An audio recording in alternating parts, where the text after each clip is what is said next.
very good afternoon on this beautiful Friday afternoon. My name is Nogwazi Dlamini. Welcome back to another episode of Home Study, your favorite tele-education program. I hope that you guys are ready and geared up for another day of learning on this wonderful Friday afternoon. This is what your day looks like today. From 2 p.m. until 2:30 p.m. we have mathematics for the grades 1 and 2. From 2:30 p.m. until 3 p.m. we have Eswatini for the grades 3 and 4. From 3 p.m. until 3:30 p.m. we have social studies for the grades 5 and 6. From 3:30 p.m. until 5 p.m. we have additional mathematics for the Form 1s and the Form 2s. From 4 p.m. until 4:30 p.m. we have mathematics for the Form 4s. And the last subject for the day is physics for the Form 4s from 4:30 p.m. until 5 p.m. And to remind you, of course, about our social media platforms, we are live right now on YouTube and on Facebook. Of course, you guys can join us on those platforms. And of course, if you have any questions during any of your lessons, please feel free to use our WhatsApp number. Like I had said at the beginning of the timetable, our first lesson today is for the grade 1s and the grade 2s, and it's mathematics with Nonjabulo Mzileni, who is already with me in the studio. Also joining me in the studio is the sign language interpreter Nomcebo Dlamini. A very good afternoon. How are you today? I'm good, Nawazi. How are you? I'm doing very well, thank you. Today we are subtracting up to 20. Yes, Nawazi. What are you expecting your grade 1s and 2s to have learned by the end of the lesson? By the end of the lesson, I expect the learner to be able to remove objects from a larger set and count what remains. Use a subtraction sign and an equal sign to record calculations in number sentences, then use a number line to count back. All right, is there anything specifically that they're going to need for this lesson? They will need counters. I think if they can have 20 counters with them. All right. Okay, yes. Grade 1s and 2s, I hope you've heard you need 20 counters to be ready for this lesson. I hope that you are ready right now, because here we go. You may please begin with your lesson. Thank you, Nogwazi. A very good day, dear learner at home. Our today's lesson will be on subtracting numbers up to 20.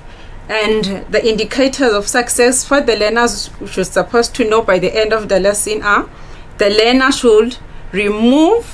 can be able to remove object from a larger set and count what remains.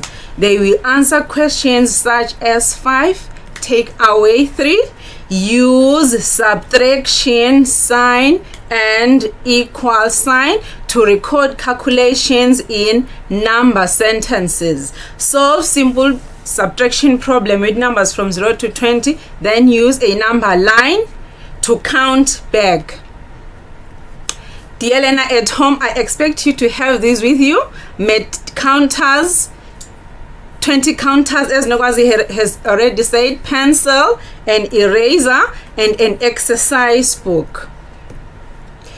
This lesson is going to help learners in everyday life. For example, when asked by their parents to go shopping. It will also help in developing an attitude of systematically pursuing a task to completion. For an example, when learners solve problems involving subtraction, the learners can count from 0 to 20 forwards and backwards. They can also add up to 20. The keywords for today are count, take away, how many left, less, subtract, equals to, number sentence, count back, and number line. These are the words that will be used as we are learning, dear learner. Now, dear learner, let us remind ourselves on addition. Our last lesson was on addition. Now, dear learner, let us read this number sentence together. 4 plus 5 equals to 4 plus 5 equals to. We say, dear learner, we can use counters to count. We can use counters to add. With me, I have these objects. Let us count them together. 1, 2, 3, 4. Plus how many? 1, 2, 3, 4, 5. When we are adding, dear Lena, we bring these counters together to make one set. Let us add together, dear Lena. 4 plus 5. 1, 2, 3, 4, 5, 6, 7, 8, 9. 4 plus 5, dear Lena, is equals to 9.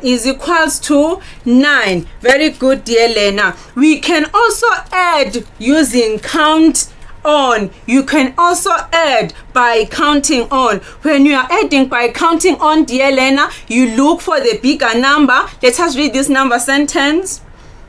11 plus 6 equals to 11 plus 6 equals to. When we are adding on, dear Lena, you look for the bigger number. The bigger number here is 11. Then you add 6. You can use your fingers to count on. If you have 11, then you count on plus 6.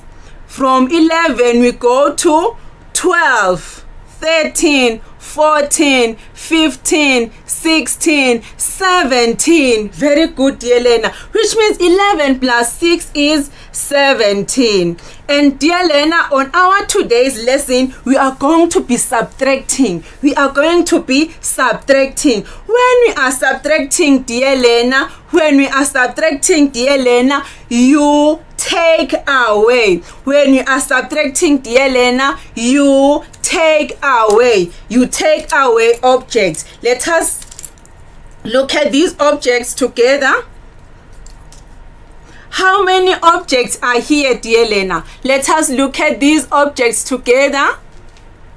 I have with me these objects. Let us write the objects here. 1, let us count them. 2, 3, 4, 5. I have these 5 objects with me, dear Lena. If you are asked to take away, it means that we are removing the object. Now I have take away 1. I have take away 2. How many objects are we left with, dear Lena?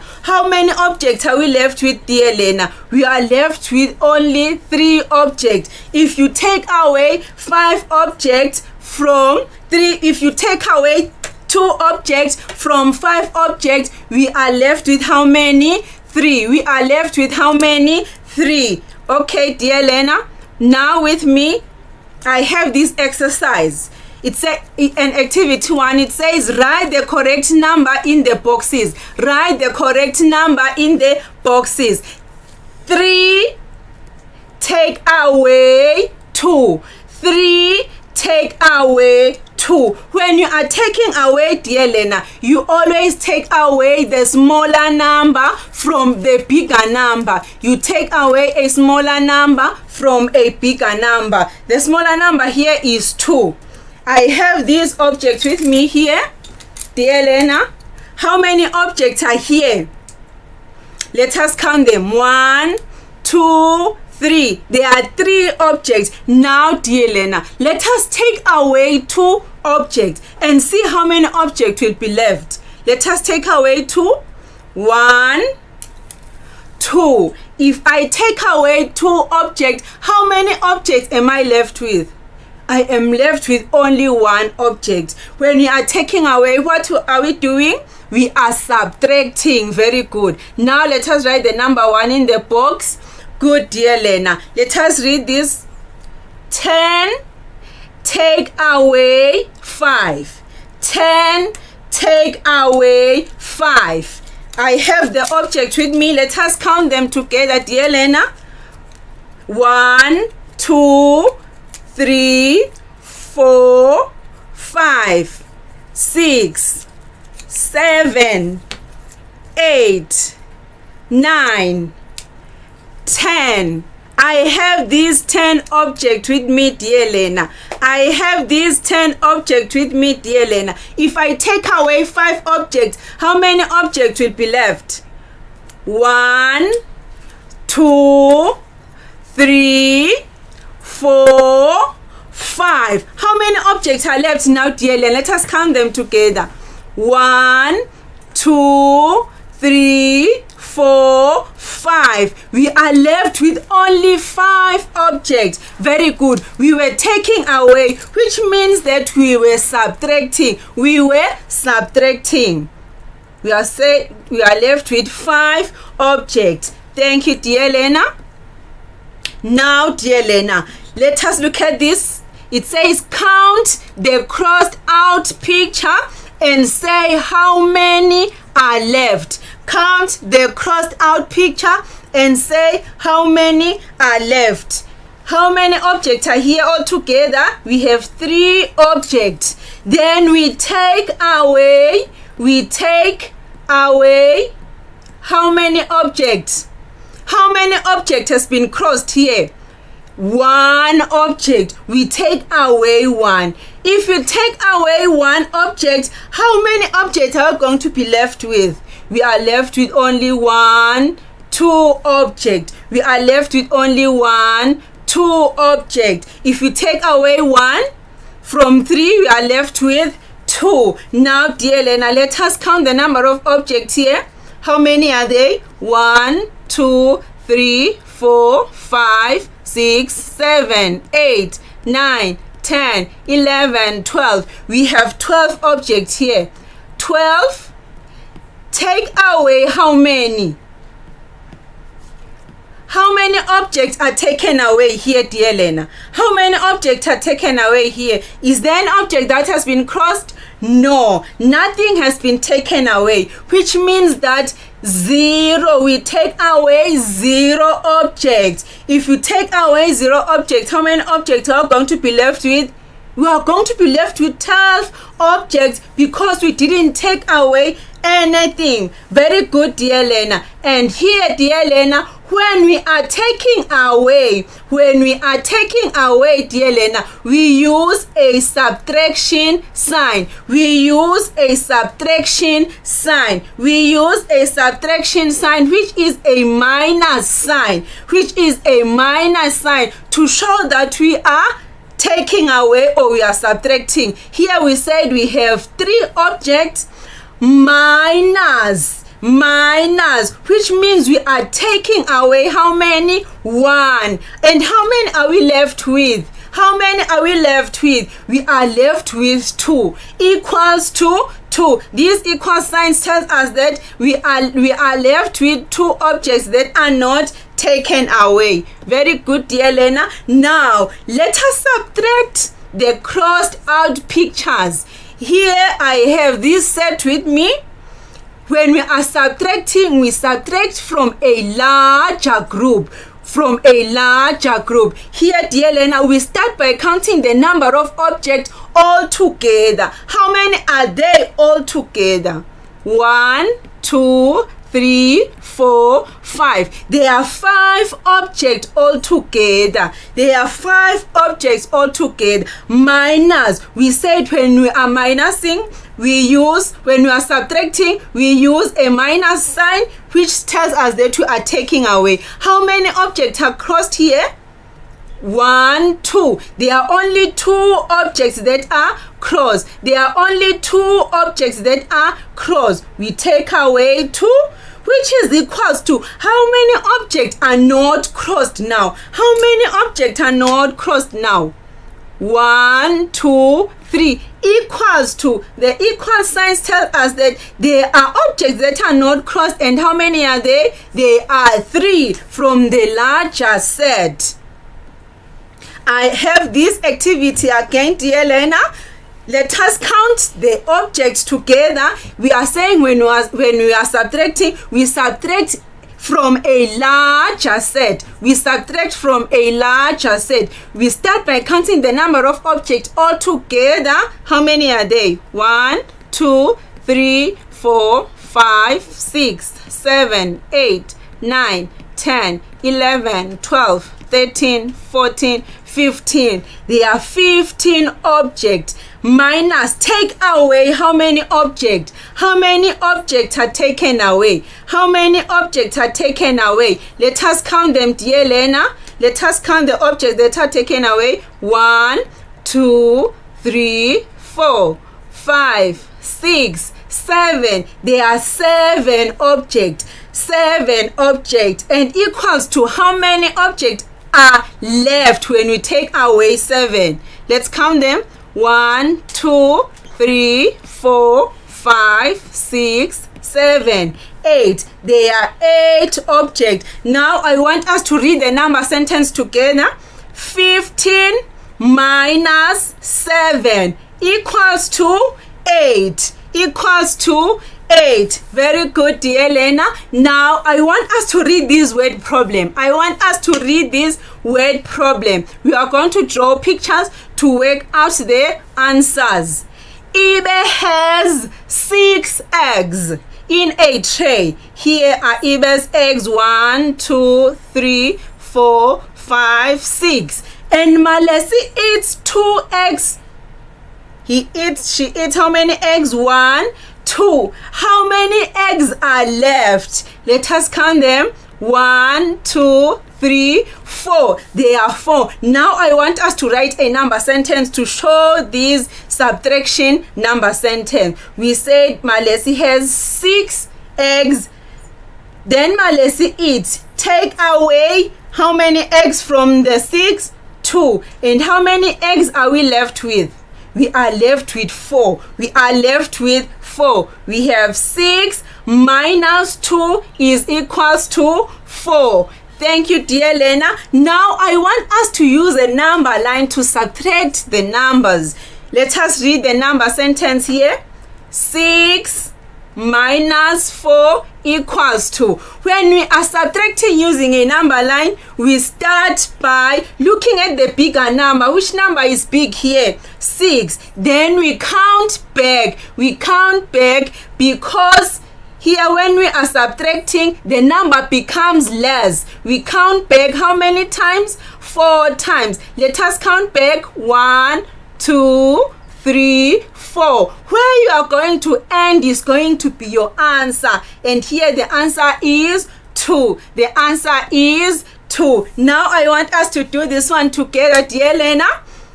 18 minus 5. 18 minus 5 equals to. I said you look for the bigger number, and the bigger number here is 18. 18. Then we count back minus 5. When using a number line, we count back how many times? 5 times. Let us count back. 1, 2, 3, 4, 5. Very good. Because when you are subtracting, the number becomes less. And the number that you are going to get here will be your answer. 13. 18 plus 5 is equals to 13. Very good, dear Lena. Now you can use I want us to use your counters to work out this number sentence. Let us read the number sentence first before you work out the number sentence. We have 8 minus 6 equals to. You can use your counters, dear Lena. You can use your counters, dear Lena. I will draw sticks to represent the counters here. 8, 1, 2, 3, 4, 5, 6, 7, 8. Minus, take away. Minus, take away how many? You take away how many? 6. Let us take away 6. 1, 2, 3, 4, 5, 6. How many sticks are we left with? We are left with how many? We are left with only 2. Very good, dear Lena. Let us do this one again. You can also use your counters. 13 minus 0. 13 minus 0. You count your counters. 13. 1, 2, 3, 4, 5, 6, 7, 8, 9, 10, 11, 12, 13 minus, take away how many? You take away how many, dear Lena? 0. It means we are taking away nothing. 0 means nothing. You are taking away nothing. If we are not taking away anything here, how many objects are you going to be left with? We are going to be left with 13. We are going to be left with 13 because we didn't take away anything. Very good, dear Lena. Now here is our evaluation, dear Lena. It says subtract and write the number sentence. Subtract and write the number sentence. We are subtracting. We are using the minus sign when subtracting. We are using the minus sign to show that we are subtracting. We are going to start by counting the number of objects together. We will start by counting the number of objects together. How many are they? All the objects. 1, 2, 3, 4, 5, 6, 7, 8, 9, 10. How many are they? They are 10 objects. You start by writing the bigger number minus, take away how many? How many objects are taken away here? How many objects are taken away here, dear Elena?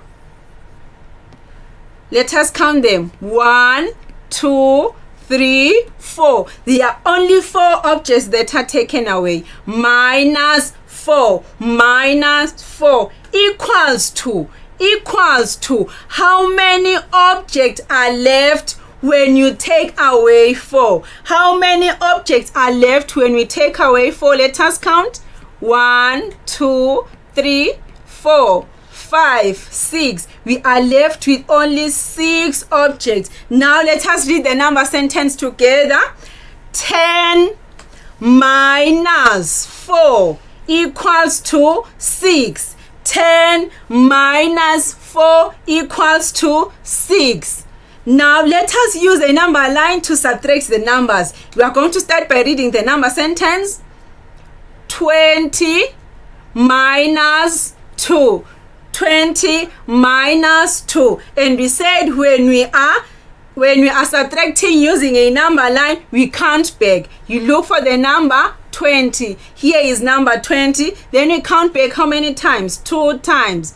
1, 2. And what is the answer? The number that you get is 18. 20 minus 2 is equals to 18. Is equals to 18. Now, dear Lena, work out the following subtraction. Work out the following subtraction. We are going to do A together and we are going to do B on your own, dear Lena. Let us read the number sentence. 3 minus 3. 3 minus 3. We can use counters to show this, dear Lena, or you can draw lines. Now, dear Lena, let us draw the lines, the circles. 1, 2, 3. Then it says minus, you take away how many? 1, 2, 3. How many objects are left when we take away 3? 0. Nothing is left. Nothing will be left. Now, dear Lena, we have 11 minus 4 equals to. You can do this one on your own at home. In conclusion, dear Lena, we used concrete objects to represent the subtraction problems. We counted, crossed out pictures and showed how many are left. We also worked out word problem involving subtraction. We used a subtraction sign and an equal sign to record calculation in number sentences. We also used a number line to count back. Thank you, dear Lena at home. Over to you, Nogwazi. Thank you so much, Teacher Mzileni, for your wonderful, wonderful lesson on subtraction. We're hoping your grade ones, actually they did enjoy that. I am sure of it. Thank you so much. I hope we'll be seeing you soon. Thank you, Nogwazi. I hope so too. All right, thank you so much. You have yourself a lovely weekend. All right, grade 3s and grade 4s, please get closer to your screens. Up next is your Siswati lesson with Sibongiseni Ngambule. We will be right back after this.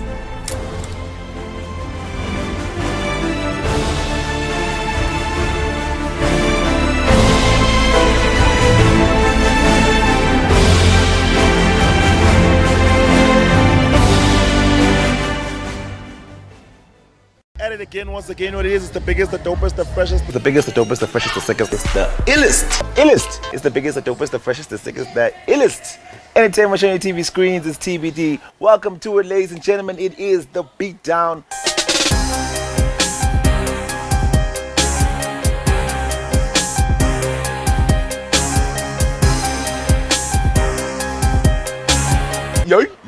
Yeah. Hi guys, this is Lyra and you're watching The Beatdown.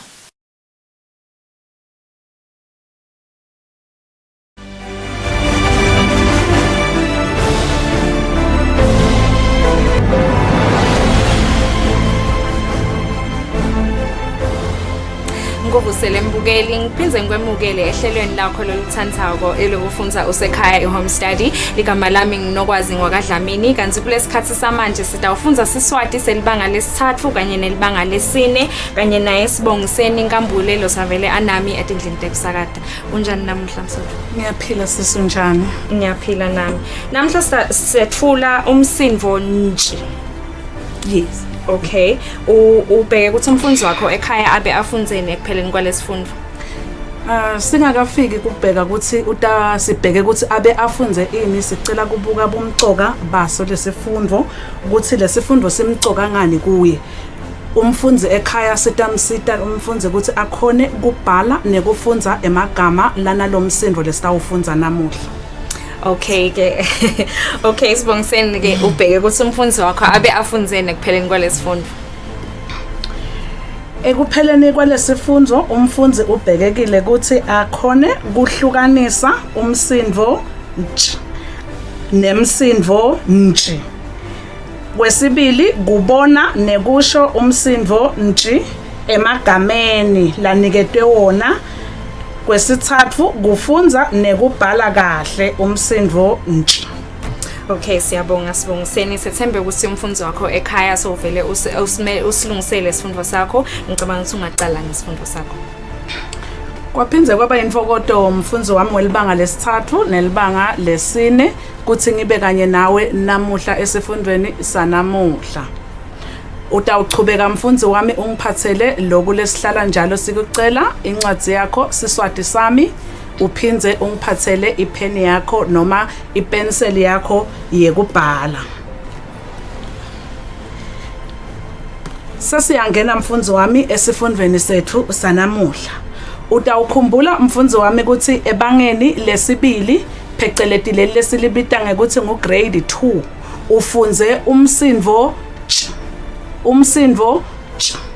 umsindvo tshi mfundisi wami ingabe wona usawukhumbula yini ukuthi ukhulumeka kanjani noma ufundzeka kanjani uma ngabe unankhamisa yena lo nkhamisa lesikhuluma ngaye usamkhumbula yini ukuthi sikhuluma ngani nasikhuluma ngankhamisa umsindvo tshi uma ngabe mfundisi wami sibhala bonkhamisa asengicale ngekubhala bona labonkhamisa sinankhamisa a e I o u.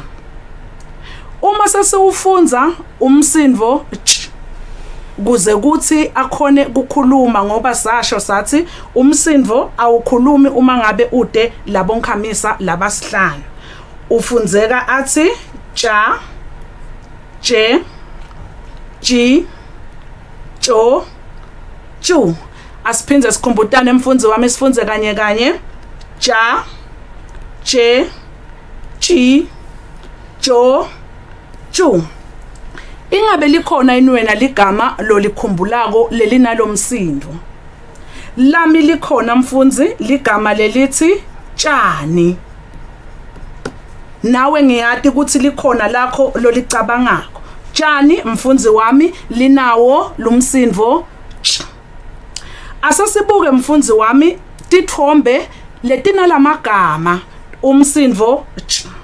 Sithombe sethu sekucala sithombe sani litshe. Yini lokho mfundzi wami? Litshe. Litshe mfundzi wami linawo ini umsindvo ch. Sithombe sethu lesilandzelako yini lokho mfundzi? Lokho mfundzi wami kepha noma ukubona ukuthi yini sikusebenzisa kuphi. Sikusebenzisa uma sendani sibasa umlilo. Umetshiso. Yini ke? Umetshiso. Umetshiso unawo umsindvo ch. Bese sithombe sethu lesilandzelako uma usibuka ungathi yini. Lomunye utawuthi ingubo, lomunye athi libhayi. Yebo mfundzi wami, lokhu lana esithombeni sami namuhla litshalo. Yini ke? Litshalo. Litshalo mfundzi wami linaye ini umsindvo ch. Lona lesiufundzako, lesawufunza ebangeni lelengcile. Lamuhla ke mfundzi wami sitawufunza ngemsindvo nj. Ngiyethemba utawukhona kuhlukanisa noma utawunaka umehluko lokhona umsindvo ch lesiufunze ebangeni lesibili kanye nalomsindvo nje lesitawufunza ngawo lamuhla. Umehluko lokhona kuthi kulomsindvo walamuhla sesingete umsindvo noma sesungete luhlavu ekucaleni kwani kwalomsindvo j. Kwase kwakheka lomsindvo nj lesitawufunza ngawo namuhla. Nawo ke umsindvo nj mfundzi wami sathi awukhulumi uma ngabe ude ini labonkhamisa. Kuze sikhone kufunza uvakaleke ukhone kwakha ligama noma kwakha emalunga eligama kufuna ufake bonkhamisa. Nkhamisa a bese ubiteka uthi ntsha, ntshe, ntshi, ntsho, ntshu. Asiphinze sifunze mfundzi wami ntsha, ntshe, ntshi, ntsho, ntshu. Uma umbita loluhlavu lolu lapha ekucaleni umehluko ukuthi lona namuhla ulibita ungathi uyagcizelela kancane uthi ntsha, ntshe, ntshi, ntsho, ntshu. Kani kulewe minyaka lophelile besivele nje sithi ntsh siyekele. Asesibuke mfundzi wami nanka emagama lakanetithombe letinemsindvo lesifunza ngawo lamuhla. Sithombe sethu sekucala yini lena. Lomunye utawuthi yini ingulube. Yebo mfundzi ingulube. Lelinye ligama layo ingulube yini? Ihontshi. Yini ke? Ihontshi. Ihontshi mfundzi wami naka umsindvo nje. Nang umsindvo lesiuthula lamuhla lesikhuluma ngawo namuhla. Sithombe sethu sesibili yini loku. Loku ukujwayele nasekhaya kini ngiyati ukuthi so uyakubona futhi uyakhawukela. Emampentshisi. Yini ke? Emampentshisi. Emampentshisi anawo umsindvo nje. Bese sesingeta nkhamisa I kuze kuthi likhona igama likhulume lithi emampentshisi. Sithombe sethu lesilandzelako yini? Emananji. Yini ke? Emananji. Emananji nawo anawo umsindvo nji lesiufunza lamuhla. Sithombe sethu lesilandzelako yini? Emabhontshisi. Emabhontshisi. Emabhontshisi nawo anawo umsindvo nje. Asichubeke mfundzi wami sibuke nansi ini indzatshana. Lenzatshana yethu lena mfundzi iphume encwadzini yakho Siswati sami lena lesithi incwadzi yemfundzi. Indzatshana yethu inalamagama lawa lakanalomsindvo lesiwufundza lamuhla. Sitayifunza mfundzi wami kanye kanye.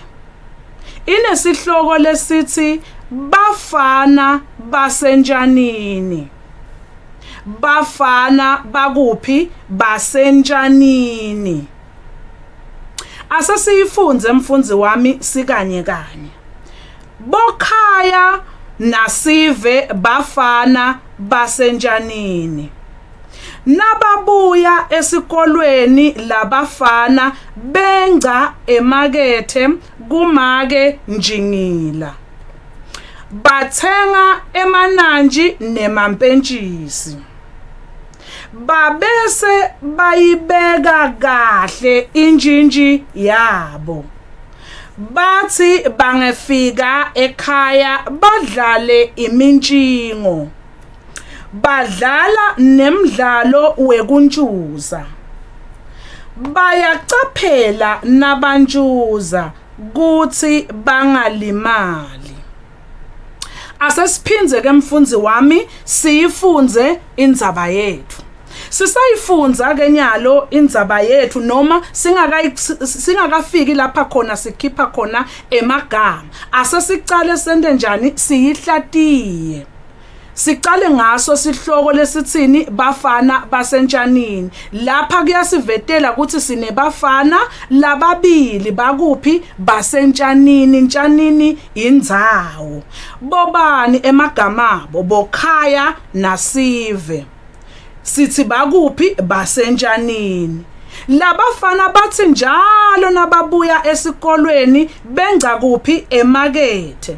Emakethe nabafika khona batawufike bakhanze make njingila. Bafike bathenge ini emananji. Bathenge emampentshisi. Shokuthi lokhu bakwenda kuba ngumkhuba wabo Bokhaya nasive.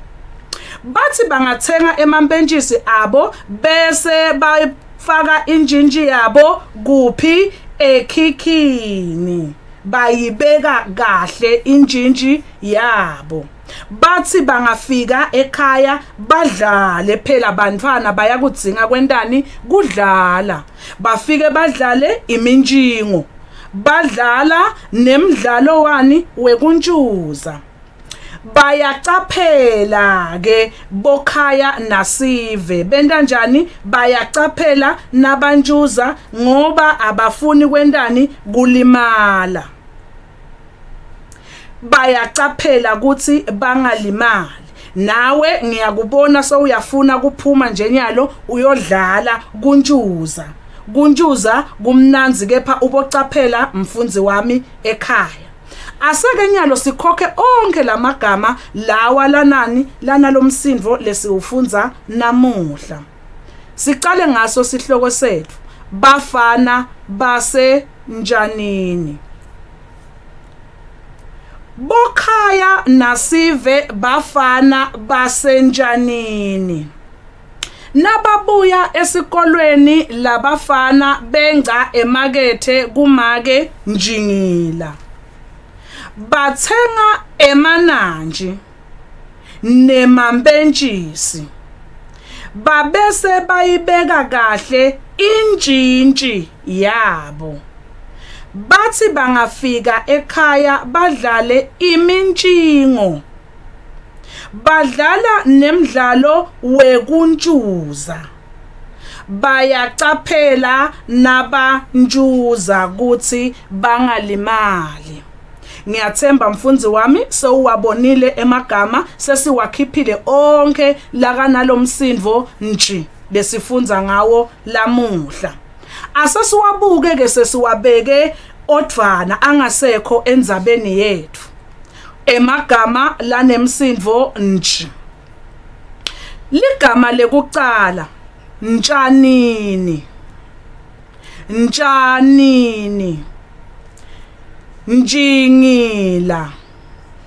Njingila. emananji, emanantshi, nemambenjisi, nemambenjisi, injintshi, injintshi. Qaphela mfundzi wami ligama lelithi injintshi. Umsindvo ntshi uvela kangakhi? Uvela kabili. Uvela kabili. Kanti yonke lalamanye emagama bekasolo uvela kanye. Bewusolo uvela kanye umsindvo. Ligama lelithi wekunjuza. Wekunjuza. Nabanjuza. Nabanjuza. Onke lamagama lawa ngilaphume kuphi? Endzabeni yetfu. Kude ke mfundzi lengibheke ukuthi wena ungingetele lona ngoba onke lawa besiwathatha endzabeni yetfu. Ngitakuniketa lithuba lapha utatingetela khona akho emagama. Singakendluli kulamagama lengisuka kuwo. Naka mfundzi wami kunemagama lamabili. Njanini, njingila. Njanini na njingila magama etindzawo. Emagama etindzawo mfundzi wami siwaqalisa ngani? Ngeluhlavu lolukhulu. Kungako na uwabuka lapha wona aqale ngeluhlavu lomkhulu. Asichubeke mfundzi wami. Sichubeke mfundzi wami sikhulume ngalo ini luhlavu lolukhulu. Lawo phela umsindvo ntshi. Khumbula mfundzi ukuthi umsindvo ntshi nawo singawubhala ngeluhlavu lolukhulu. Ikakhulu uma sibhala ini emabito ethu. Kanye nani netibongo tethu. Kanike futhi noma sibhala emabito etindzawo. Sicalisa ngani? Ngeluhlavu lolukhulu. Siqalisa ngeluhlavu lolukhulu. Nawe nje sakho sibongo ngiyabona so uyasicabanga ukuthi ingabe sicala ngawo yini lo msindvo wanamuhla nje. Noma ke ligama lakho ingabe licala ngawo yini lo msindvo wanamuhla. Asesibone mfundzi wami tibonelo lengikuphathele tona leti nelihlavu lolukhulu lelinalo msindvo nje.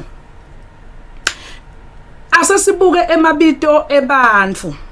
Ligama lelinemabito ebantfu lelitsini lelinalo msindvo wanamuhla njononze. Njononze. Naka mfundzi ntshononze simcalise ngabani? Ngafeleba ngoba ligama lani lemuntu. Siyamhlonipha. Sibuke mfundzi wami tibongo tebantfu. Tibongo tebantfu nato sishito sathi siticala ngani? Ngalo luhlavu lolukhulu. Sibongo sekucala lenginaso njali njali. Njali njali. Njali njali uma ungamnaka mfundzi wami ucala ngani? Ucala ngaye umsindvo wanamuhla. Phindze ekhatsi nekhatsi uyavela bani? Nje. Umsindvo nje. Naka ke mfundzi wami kuthi ngoba sithide sicala ngafeleba uma ngabe kungibani kungilomsindvo asekucaleni kusibongo semuntu ngoba njali njali so uyaphindzeka lo msindvo nje. Angeke mfundzi umbhale uthi njali njali. Akukavumeleki lokhu umfundzi wami akusiko.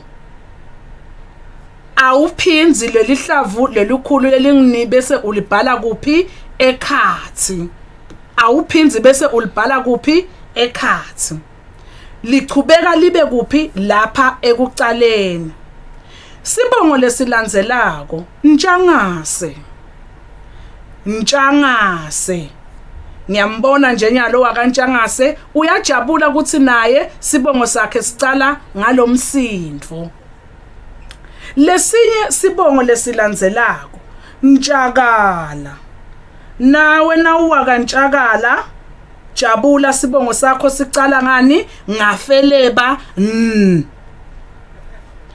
Naka ke mfundzi wami kutawendeka lo msindvo esibongweni sakho ube semkhatsini njengesibongo lesithini Mjali. Mjali. Mjali. Mjali lapha lonje ngoba ukuphi usemkhatsini asimucalisi ngabani ngafeleba. Asimucalisi ngabani ngafeleba. Feleba kuchubeka kube ngulona lokuphi losekucaleni. Asichubeke mfundzi wami sibuke emabito etindzawo letina lomsindvo nje. Emabito etindzawo. Libito lekucala Njanini. Njanini. Njingila. Njingila angaphindze abe yini sibongo semuntfu. Njingila. Simucala ngafeleba. Asichubeke ke mfundzi wami sibuke nanku umsebenti. Lo msebenti wami mfundzi sitawenda kanye kanye. Sitawenda kanye kanye sebentisa lamagama kucedzela imisho lengentasi. Sebentisa lamagama kucedzela imisho lengentasi. Asesiwafunze sitawucala siwafunze kanye kanye lamagama. Entshanini. Entshanini.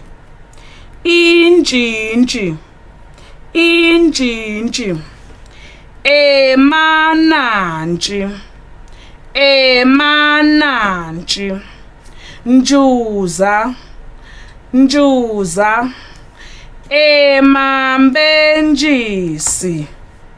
Emambenjisi. Asasibuke mfundzi wami umusho wekucala bese sikhetha ligama silisebentise esikhaleni ngalokufanele.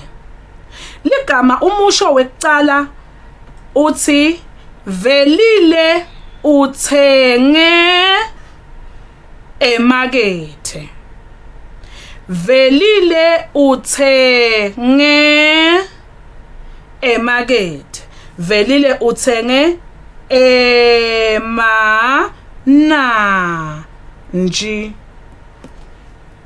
Uphindze wathenga emambenjisi. Asesiufunze mfundzi wami siuve ukuthi uyakhuluma yini lo musho. Ngoba umusho kufuna wente njani ube nemcondvo lophelele ukhulume. Velile uthenge emananji emakethe. Uphindze wathenga emambenjisi. Asasiye emshweni wesibili. Ekhaya kubo velile kuse njanini. Njanini. Ekhabo velile kuse njanini. Umusho wesithathu. Vusi unele kubhadala wafaka yakhe ekhikhini. Vusi unele kubhadala wafaka ini injinji. Injinji yakhe ekhikhini. Umusho wesine. Velile uyathandza kudlala umdlalo velile uyathanda kudlala umdlalo wekunjuza. Sesiwasebenzise onke mfundzi wami emagama ethu. Kukhombisa ukuthi umsebenzi wethu sesiwuqedile. Asichubeke mfundzi wami, sesiyabuka ke nyalo sesiya ngasekuphetheni. Kuthi ngiyethemba mfundzi wami siwubonile umehluko emkhathini wemsindvo j. Lesi ufunze ebangeni liphi lesibili. Nemsindvo nj lesi ufunze namuhla. Umsindvo lomusha. Asesifunze kanye ke umsindvo lesawufunza ebangeni lesibili. Nja, nje, nji, njo, nju. Lesi ufunze namuhla. Nja, nje, nji, njo, nju. Siphinze sabuka indlela lesibhala ngayo emabito ebantfu, tibongo tebantfu kanye nemabito etindzawo. Tibongo tebantfu kanye nemabito ani etindzawo. Lokhu ke sitsite sikucala ngeluhlavu lolukhulu lolungu n. Bese ubhaleka kanjena lomsindvo uthi nji. Sabuka ke tibonelo lesibenato. Sibonelo lesibenato sathi uma sibhala lomsindvo lomkhulu etibongweni sinabani njali, njakala. Emabito etindzawo sabona njanini nabani njingila. Asesibuke ke mfundzi wami nangu umsebenzi lengitakushiya nawo usale utibhalela wena ekhaya. Bhala imisho usebentise lamagama lalandzelako. Ligama lekucala ngiyathemba uyangibhalela mfundzi wami ihontshi. Emabhontshisi. Injuba. Ukhumbule mfundzi wami ukuthi uma sibhala imisho leli gama loniketwe lona awulishintshi. Ngikubekisele ligama lelithi emabhontshisi. Nawulibhala emshweni utawubhala uthi zenze na thuli badla emabhontshisi. Ligama lelithi emabhontshisi lichubeka litimele linjengoba linjalo. Ngiyethemba mfundzi wami sewuwakopile emagama akho emsebenzi wakho wanamuhla. Ngiyethemba futhi usithokotele sifundvo sakho sanamuhla. Lasekakuvalelisa ngithishela wakho wesiswati Sibongiseni Nkambule. Siyabonga Teacher Nkambulo sifundvo sakho. Sithembe ukuthi bafundzi belibanga lesithathu nelibanga lesine basithokotele kakhulu sesitawubonana emfundweni letlandzelako. Siyabonga sisi. Siyabonga kakhulu. Mfundzi welibanga lesihlanu nelibanga lesithupha songasonzela kumabonakudze wakho. Sifundvo sakho lesilandzelako i-social studies kanye naye Teacher Gugu Nhleko. Siyabuya khona manje.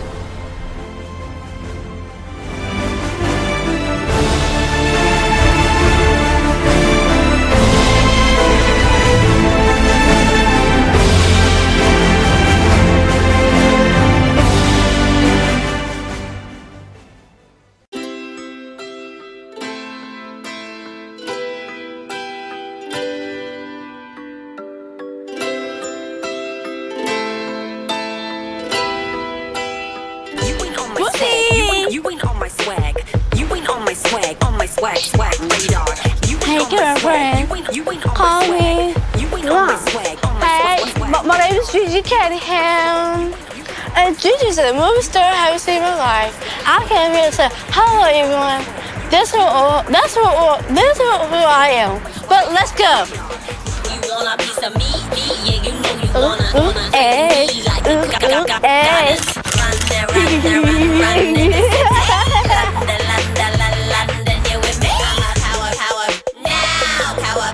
the boom, boom, pow.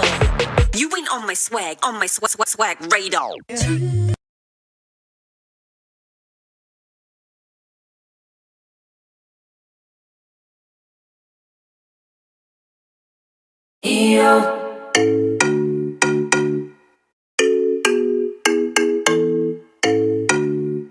Your favorite music show is back. We're bringing you the hottest music videos and live studio interviews with your favorite celebrities. We're giving you a front row seat to the latest fashion trends as well as your weekend gig guide. Join us live on social media and call in to send in your shout-outs. Catch This Weekend Eswatini every Friday at 5:30 p.m. live on Eswatini TV.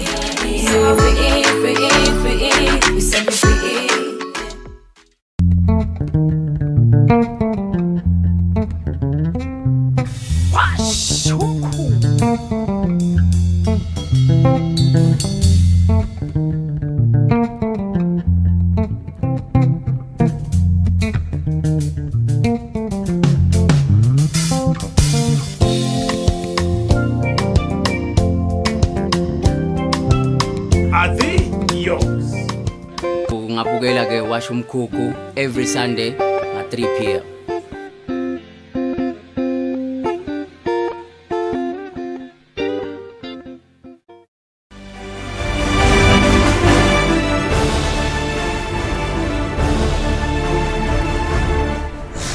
Welcome back to Home Study on Eswatini TV, and a very good afternoon to you if you have just joined us. My name is Nogwazi Dlamini. Right now we are doing social studies for the grade 5s and the grade 6s with Gugunhlego, who is already with me in the studio. Also joining me in the studio is our sign language interpreter Nomcebo Dlamini. A very good afternoon, ma'am. How are you? Good afternoon, Nogwazi. How are you? I'm doing very well. How are you doing? I'm good too. All right, awesome stuff. Today we are doing factors of production. Yes, today we are doing factors of production. All right, what are you expecting your grade 5s and your grade 6s to have learned by the end of this lesson? I am expecting them to first know what factors of production are, and also state the importance of factors of production. Okay. And then another thing, giving different types of businesses, examples of different types of businesses. Okay. And after having a business, what really do you do with the money that you get? All right. Okay. Grade 5 and grade 6. That sounds like a very interesting lesson that you guys are going to have just now. And of course, to remind you, grade 5 and grade 6, that we are live on YouTube right now and on Facebook. You can join us on those platforms. And of course, to use the WhatsApp number if you have any questions during this lesson, to text us those questions. You may please begin with your lesson, ma'am. Thank you. Thank you, Nogwazi. This is what I'm expecting the learners to know at the end of the lesson. Stating the importance of factors of production in a business and giving examples of production, factors of production. And also know what factors of production are. And then explaining how the money received from taxes is used, and giving different examples of the different types of businesses. So let us look at the keywords, because the keywords are giving us direction of what we are going to learn about. They are mostly used in the lesson. When we talk of capital, we are not talking about capital city, but we are talking about money that is needed when you want to start a business. And then when we talk about production, this is a process of making or growing food or goods or materials. That is production. In fact, this word comes from the word produce. Then harvest is to gather or to collect a crop, e.g. maize. We always go to the fields to harvest what we have planted. And when we are hiring somebody, to hire is to employ. It means there are workers that are needed each time. Then you need to hire them. Then when you talk about business, this is work of buying and selling things in order to make profit. And service is work done for someone else in exchange for money. When you are providing a service, you give a service and then you are expecting to be paid for what you have done. And then the goods, these are things that people use. For example, cars, furniture, or clothes. And when we are talking about success, it means you have achieved good results. Whatever you were doing, it means you have worked and you have proven that it is now in order. So what are factors of production? We are saying when we are talking about factors of production, we are referring to things that are needed to produce goods and provide services. So what are these factors of production? So factors of production here, we are talking about land, we are also talking about labor, we are also talking about capital, and then entrepreneurship.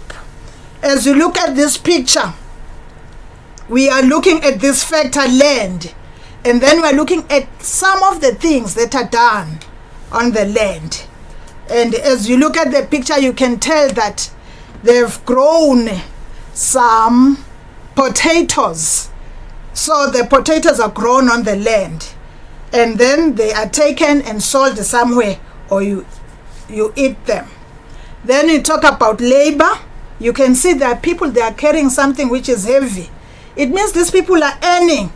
They are providing a service so that they can be paid at the end. And then when you talk about capital, I said we are talking about money. So when we talk about money, you want money because you want to start a business, or you want money because you want to pay the people who are working. And then entrepreneurship, as you can see, that this is someone who is working, who is doing something that will give him or her money at the end. So when we are talking about these factors, looking at the land, we are talking about the space, we are talking about the natural resources that are found in the land. So I have got this picture here, is a tractor. So this tractor here includes all the four factors. It is on the land, and you can see a person here is driving the tractor. This person can be someone who is working, and this person also can be an entrepreneur, which means this person is having or starting a business. And then we have got capital. As the tractor maybe is plowing, so this person is expecting money at the end. So it provides space to build shops, you build offices, you build factories. That is one of the factors. So looking at the characteristics of the land, we are saying land is just a free gift. We have been given by God. It is not man-made. If it is not man-made, it is a natural factor. And now, again, when you look at the land, we are saying it is a primary factor of production. Why are we saying it is a primary factor of production? It is because land puts the foundation for the production process. Starting point of production process is acquisition of land. When you want to do something, first of all, you have to seek, where am I going to build whatever I want to build, because I want to start a business. And another point is, it is perfectly inelastic supply. What do we mean by that? We are saying land is perfectly inelastic. It is a fixed quantity. Neither it can be increased nor decreased. When you are given a piece of land, you cannot sleep and then say, tomorrow it has enlarged or increased. That piece of land will remain the same as long as it was big or it was small. Simply, you cannot change the size of the earth, but from individual point of view, the supply is relatively elastic. A grand ability. What do I mean by grand ability? I am saying land varies from region to region on the basis of fertility. The soil is not the same. Maybe when you are living in the low field, the soil from the low field is not the same with the one that is found in the high field. So you find that some land are more fertile and some are not at all. And lastly, we are saying it is a passive factor. And what do I mean when I say it is a passive factor? I am saying land itself doesn't produce anything alone. It is a passive factor in that way. So what does it need? It needs help. Where is the help coming from? From labor. Help is coming from capital. And help is also coming from the entrepreneur. It doesn't work on its own initiative. So it is a passive factor. It needs the factors of production. As I have said earlier on, we need people. We need laborers. The people are able to transform the resources into goods and services available for purchase. The first picture has shown some people who are carrying something, which maybe it can be oranges, it can be lemons. Okay, from this picture, now you can tell that people are needed in a business. You cannot start a business without laborers. So in order for a business to succeed, one needs to hire people who are going to help with the work. And after hiring the people who will be maybe working in the fields, you also hire someone who is good at keeping the records so that you can see if you are getting a profit or you are losing. And lastly, the workers there are there to harvest the fields when the crops are ready. As you can see here, these are people who are working. They are laborers. At the end, they are supposed to be paid. They are supposed to be given the money. So now let us talk about capital, which is money. We are talking about money here. It refers to the assets or the physical tools or plants and equipment that allow for increased work productivity. But we are saying here, money is not a factor because it is not directly involved in producing a good or a service, but instead it facilitates the process used to production by enabling the entrepreneurs and the company owners to purchase capital goods or land or pay the wages. We are saying here, please listen carefully. We are saying money is not a factor because it is not directly involved in producing a good or a service. Instead, it facilitates the process used in production. How? By enabling the entrepreneur or any company owners to purchase the capital goods or land or pay the wages. As you can see here, they have made some bricks, and there are people here who are now moving the bricks where they have been made to a site where maybe the person wants to build his or her own business. So as you can see here, laborers are needed. I hope everybody is clear. And we are also saying here, capital. We are talking about money, as you can see. This is the money that helps the entrepreneur to continue doing what is supposed to be done in a business. So we are also used to human capital. What do we mean by human capital? We are saying it is the most important factor of production because it puts together the factors of production, which is the land and the labor and the physical capital and also the produce and output, either to use for self-consumption or to sell in the market. As you can see here, they are working. They are doing something here which will help an individual. Maybe they are making that building or building that building for a certain project that is supposed to take place. So the human capital then is needed. And also, as you continue here, you can tell that human capital has knowledge, they have abilities, skills, and also experience and creativity. Because when you are a human being, there is a lot that is in your mind which is needed by other people. So if you are creative, you can start by making something from nowhere, just a very good building.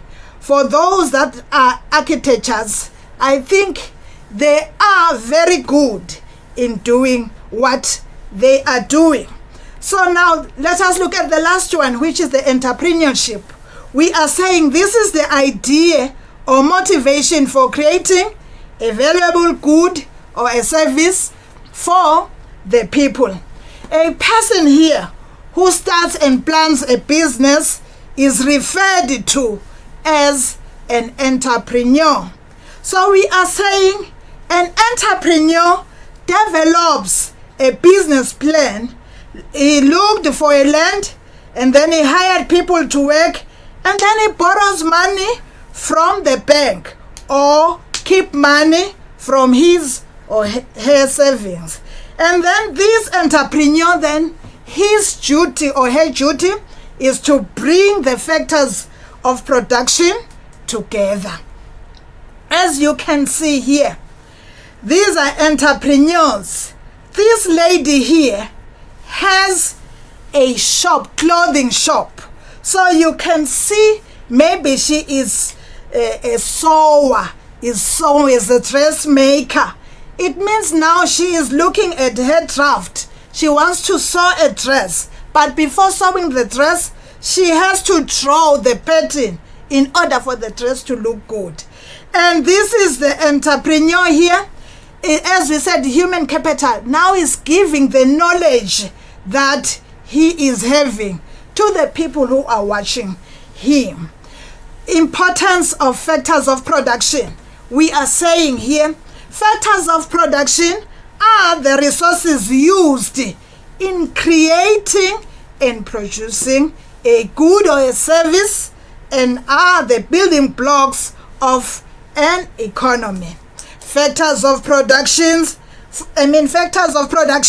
which are seamlessly interwoven together to create economic growth. Factor of production are the resources people use to produce goods and services. They are the building blocks of the economy.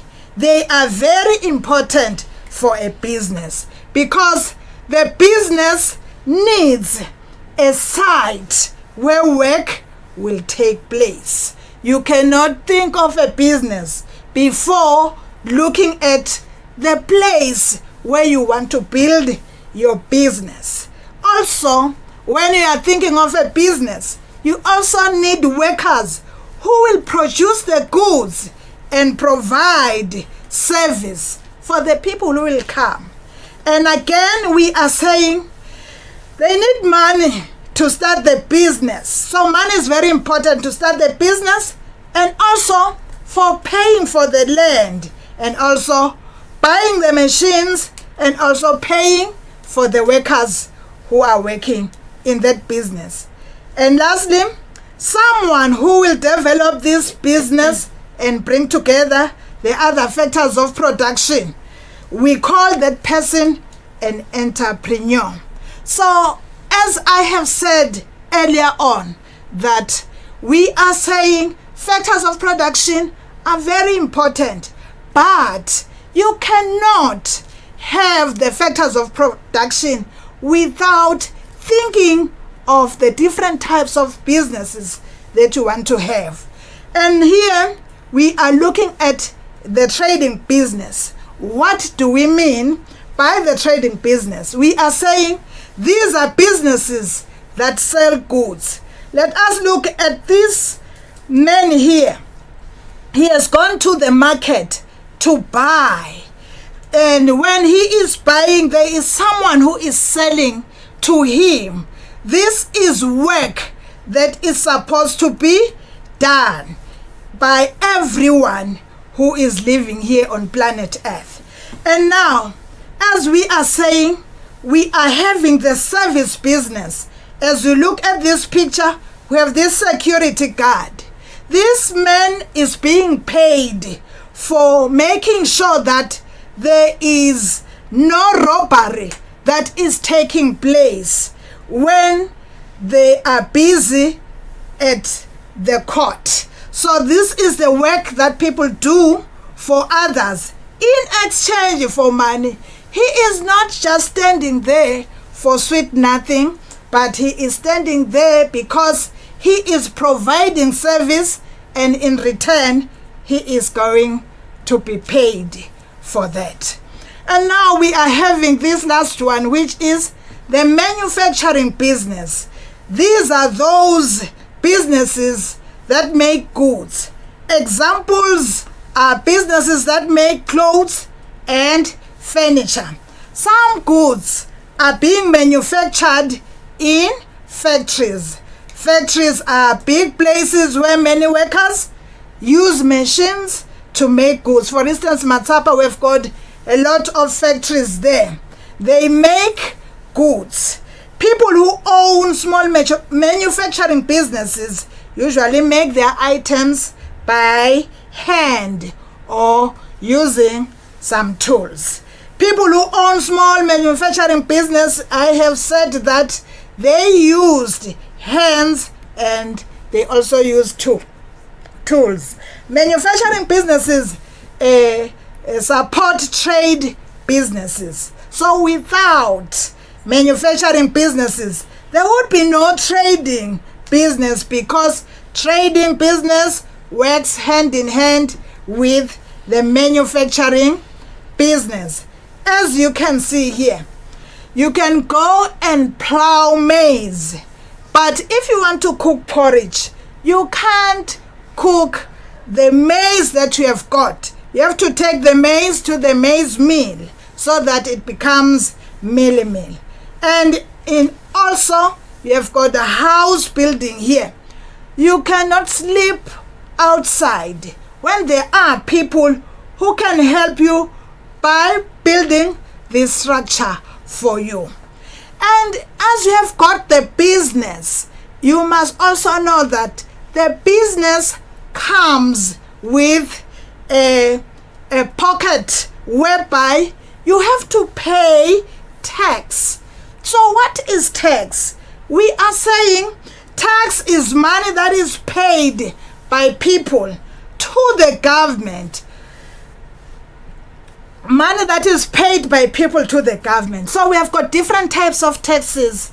There are two types. We have got direct tax and also indirect tax. What do we mean by direct tax?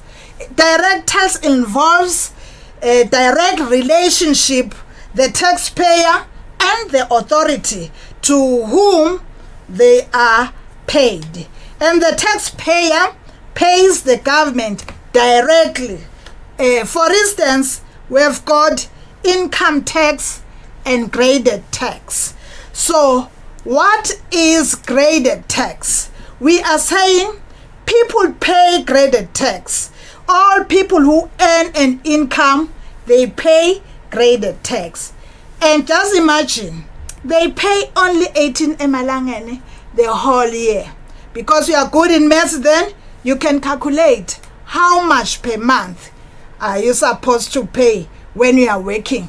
Only 50 cents. All unemployed males over the age of 18 years, they pay 420 per year. So we are saying here, direct tax, people who are working, they get a monthly, who are paid a monthly salary of 3,000. Those are the ones who are supposed to pay the tax.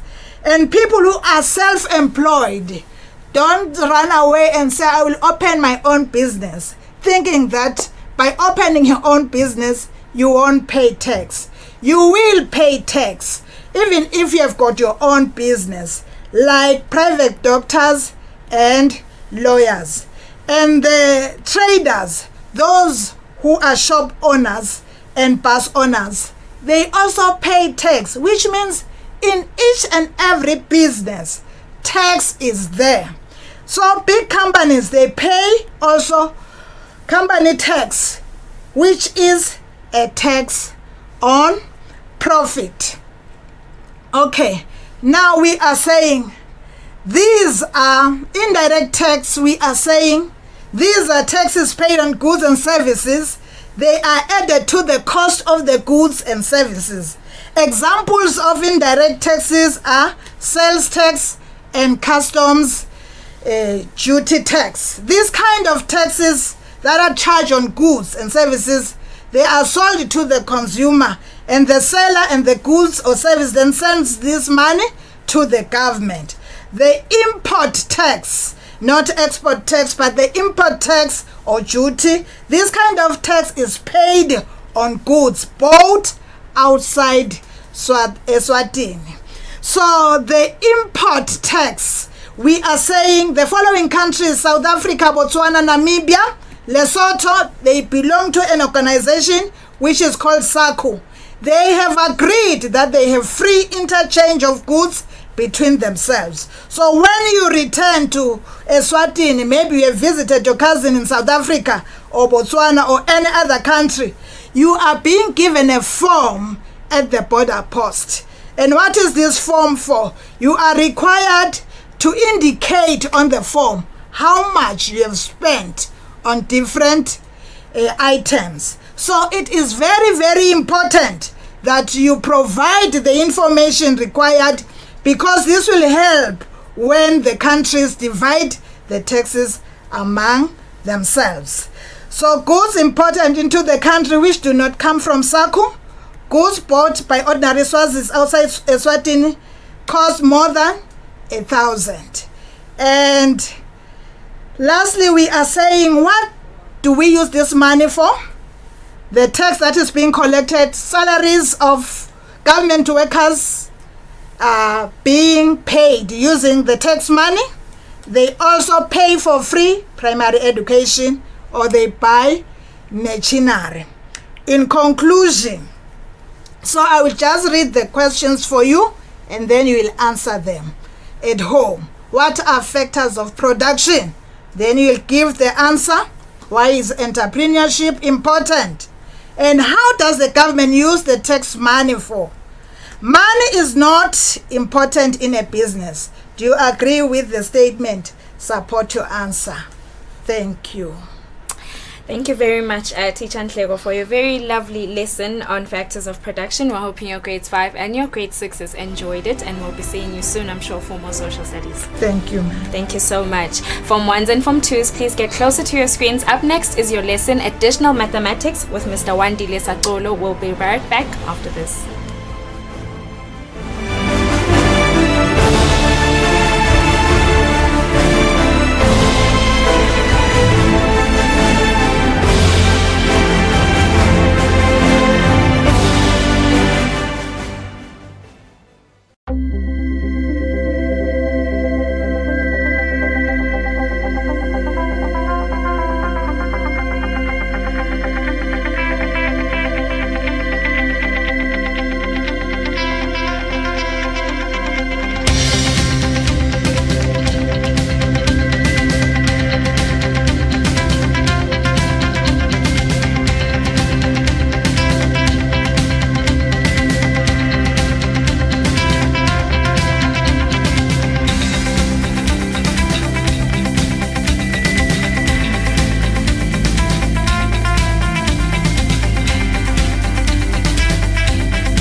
Welcome back to Home Study, your favorite tele-education program on Eswatini TV. Sorry about that. My name is Nogwazi Dlamini, and a very good afternoon to you if you have just joined us, especially if you are in Form 1 and in Form 2, because right now is your turn to do additional mathematics with Mr. Wandile Sakolo, who is already with me in the studio. Good afternoon, sir.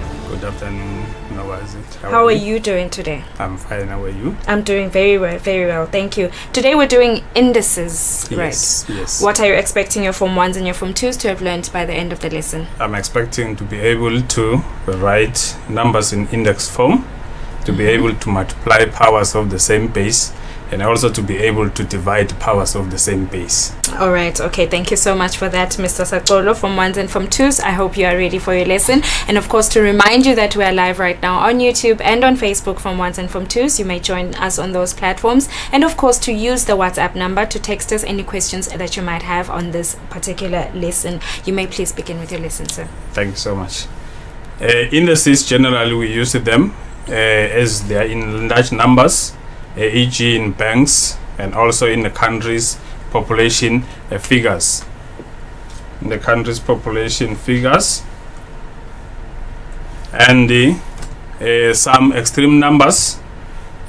Some numbers are extremely and rather too long, hence the use of indices.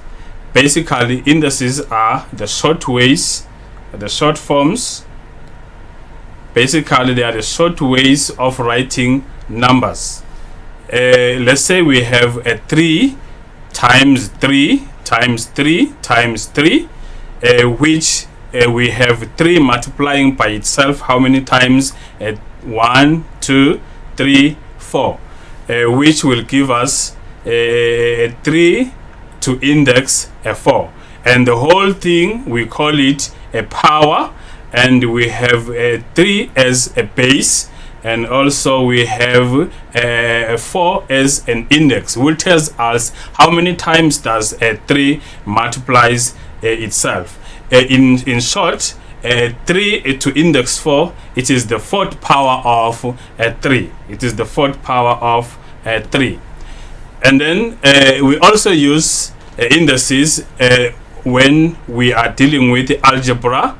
For instance, we have A times A times A times A times A, which will give us A multiplies itself how many times? It multiplies itself 1, 2, 3, 4, 5, which will give us a power of A to the power 5, whereby we have A as our base and we have 5 as our index. We have 5 as our index. You should note that usually we say 5 is a power, whereas the power, it is the whole expression. The whole expression A to index 5, it is a power. Rather, 5 is called the index. It is called the index. And then now let us look at when do we use indices? When do we use indices? We'll look at multiplying powers of the same base. Multiplying powers of the same base. Our first example, it is to simplify 2 to the power 3 times 2 to the power 2. And we should leave our answer in index form. When we interpret that, it is 2 to the power 3 times 2 to the power 2 using the expansion. When we expand, this tells us that 2 multiplies itself how many times? 1, 2, 3. It multiplies itself 3 times. And then when we expand the first power, which is 2 to index 3, we have 2 times 2 times 2. And then the next one, it is multiplying the second power, which is 2 to the power 2, which will give us 2 times 2, because the index tells us the base multiplies itself how many times. And then the total power, it is going to be 2 times how many times, or to the power how many times it multiplies itself how many times? 1, 2, 3, 4, 5. It multiplies itself 5 times. That is why the power is 2 to index 5. And then generally, this tells us that it is the same as we just said 2, or we just added the indices, because 3 plus 2 give us a 5. 3 plus 2 give us a 5, which is our new index. And then that means that we still have the base of 2, because it is 2 that is multiplying itself. And then generally, we then have a law of index, which says that when multiplying powers of the same base, you simply add the indices, and also you maintain the base.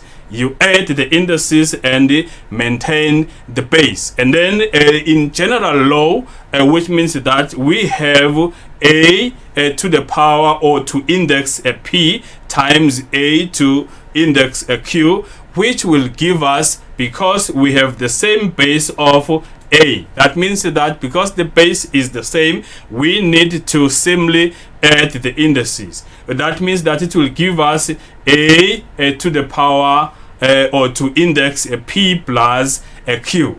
And then that means that the a can be any number.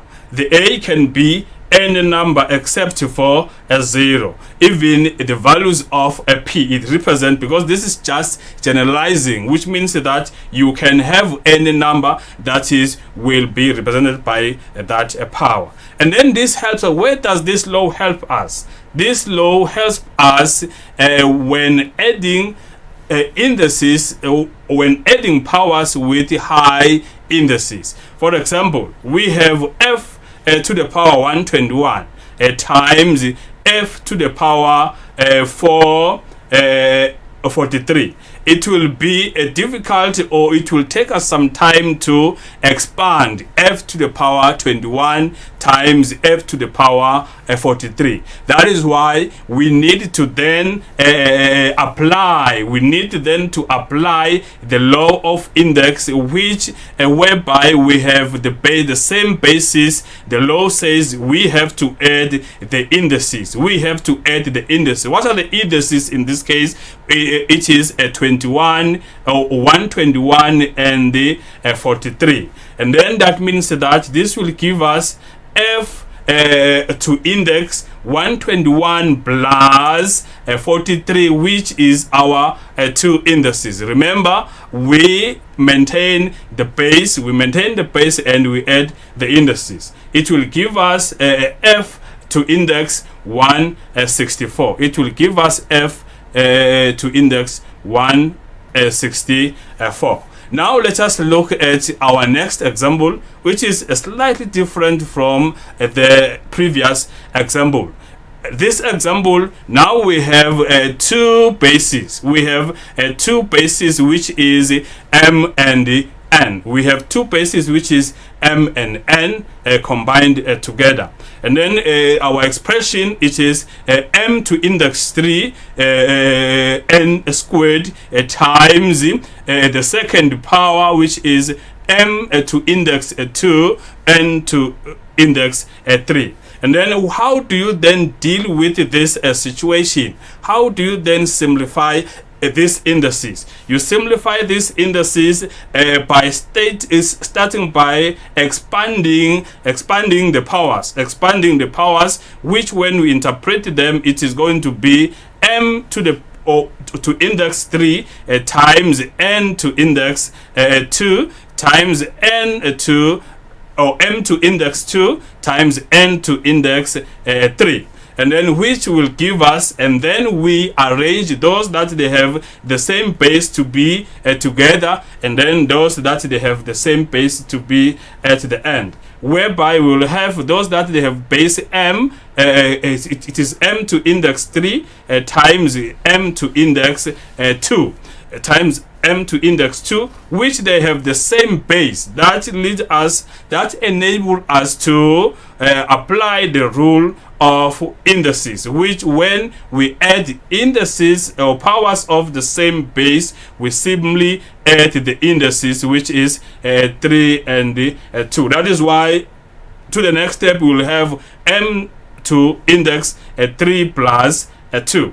And then now we move on to the second base, which is n. To the second base, we have n squared times n to the power 3, or n cubed. And then because they share the same base, we'll simply add the indices. We'll simply add the indices. That is why you will have n to the power 2 plus 3, which will give us m to the power, what is a 3 plus 2? 3 plus 2, it is a 5. And then a 2 plus 3, it is also a 5.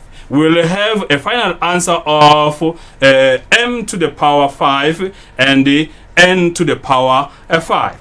And then now you should note that when there is more than one base, maintain all the bases, and then add their indices separately, like we have done, and add their indices separate like we have done. No base should disappear unaccounted for, which means that there will be no base that is not going to be counted for. Which way does it have disappeared?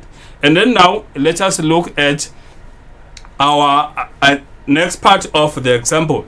The next part of the example, now the difference is that we have coefficient, we have numbers that accompanies the powers. We have numbers that accompanies the powers. Remember, a power, it is this. It is f to index 2. We call that it is a power. And then we have g, and then g, any number, any whole number which doesn't have the index, it has the index of 1, whereby it is not written in other cases, because it is just 1.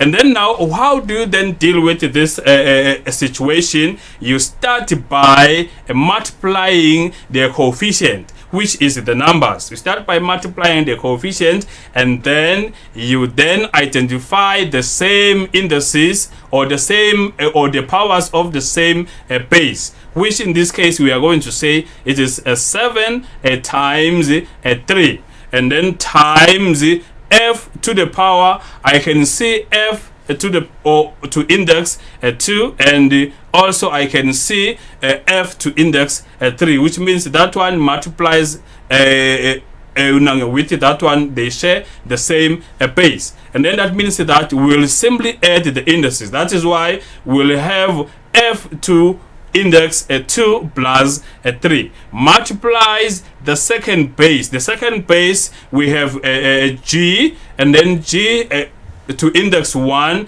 times g to index 2. We simply add what? We simply add the indices. That is why we are going to have a g to index 1 plus 2. And then after we have simplified that, it is going to be 7 times 3, it is 21. 7 times 3, it is 21 times f to the power, what is 2 plus 3? 2 plus 3, it is 5. And then that is f to index 5, and then g to index 1 plus 2, which will give us 3. And then the simplified power, or the simplified expression, it is now 21 f to index 5 g to index 3. It is g to index 3. Now, as we have seen that we used indices, or we divided or we added indices, or we multiplied the powers of the same base. Now let us look at how then do we divide powers of the same base. How do we then divide powers of the same base? We have an example, k to index 7 divided by k to index 3. And then when you write this, because we know that division, it is the same as when you convert it as a fraction, it is going to be a k to index 7 divided by a k to index 3.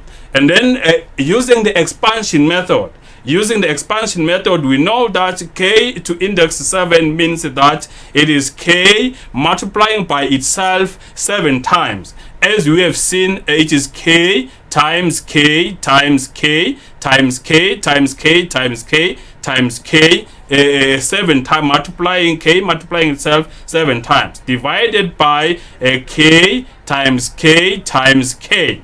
And then now we will know that when simplifying a fraction, we simplify fraction by dividing with the highest common factor. The highest common factor. In this case, our factor, it is k, which means that you will say k into k, it goes 1 time, and then k into k on the numerator, it goes 1 time. That is why we then usually say they cancel one another, because it leaves us with a number which is 1, and the number which is 1 over 1 will be 1. And then that means that the second k on the denominator will cancel the second k on the numerator. The third k on the denominator will cancel the third k on the numerator. Remember, when simplifying fraction, you cancel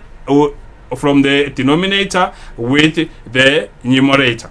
And then now, what are we left with? We are left with k times k times k times k, which will give us k to index 4, whereby it tells us that k multiplies itself 4 times. And then now, when we observe, it is the same as we have just subtracted the indices. We have just subtracted the indices 7 minus 3, which will give us the new index of 4. And then from there, we then have a law, the second law of indices, which says when dividing indices of the same, or powers, not indices, when dividing powers of the same base, we maintain the base and subtract the indices. We maintain the base and subtract the indices. And then that gives us to a generalization, which is a to the power or to index p divided by a to index q, which will give us, we remember, these are the same bases. These are the same bases. We are dividing same bases, powers of the same base. That means we simply subtract the indices. We simply subtract the indices. And then now let us look at an example. An example says b to simplify the following, b, or which is a b to the power or to index 41 divided by b to index 3. We know that this is a large index, which means that it will take us some time to expand or to simplify it by expansion. That is why we need to apply the law. When we apply the law says when they are of the same basis, when dividing powers of the same base, we subtract the indices. That is why we are going to have b to index 41 minus 3. 41 minus 3, it is 38. It will give us 38. That is why the power will be b to index 38. Our second example, or our second example will be whereby now we have two bases. Now we have two bases. How do you then simplify? How do you then simplify when you have two bases? And then now, which means that in this case it is division. That means we change it into a fraction form. We change it into a fraction form that will give us m to index 3, n to index 4, all over m n to index 2. And then now let us expand. Let us expand the powers. When we expand the powers, it is going to be m cubed times n to the power 4 all over m times n squared, we can see that m, although that they share the same base, they will divide one another. That means that it is going to be m to the power, or to index 3 divided by m to index 1. M to index 1. Remember to write this one there, and then that will give us m to index 3 minus 1, applying the rule that says when you are dividing powers of the same base, you subtract the indices, and then it will give us m to the power 3 minus 2, which will be m2 or 2 or the power of 2 times n to the power of n minus 4. N minus 4, that will give us n to the power 2, or to index 2. Remember, you maintain all the bases. You maintain all the bases and subtract the indices separately. As you can see that we have only two bases, which is m and n, which is m and n. And then now our next example, it is whereby now we have coefficient. Remember, you divide the coefficient and then you maintain the basis, and then after that you subtract the indices, those that they have the same basis. What are our bases in this case? It is a p and a q. Our coefficient, it is 15 and 3. That is why we are going to have 15 divided by 3 times the first base, which is p.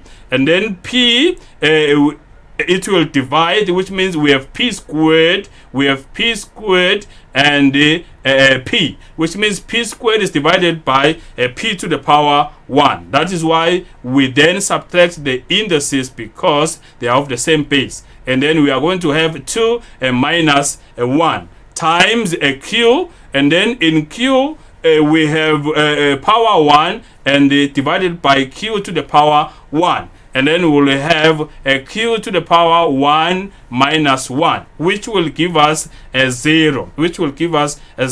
And then now, when simplifying, 15 divided by 3, it will give us a 5. And then at the times p 2 to the power, or index 2 minus 1, it gives us 1. That is why we don't write the 1, or you can put it, that is not a problem. And then we are going to have 5p q to index 0. Any number raised to 0, it will give us 1. That is why our answer, it is 5p. Our answer in index form, it is 5p.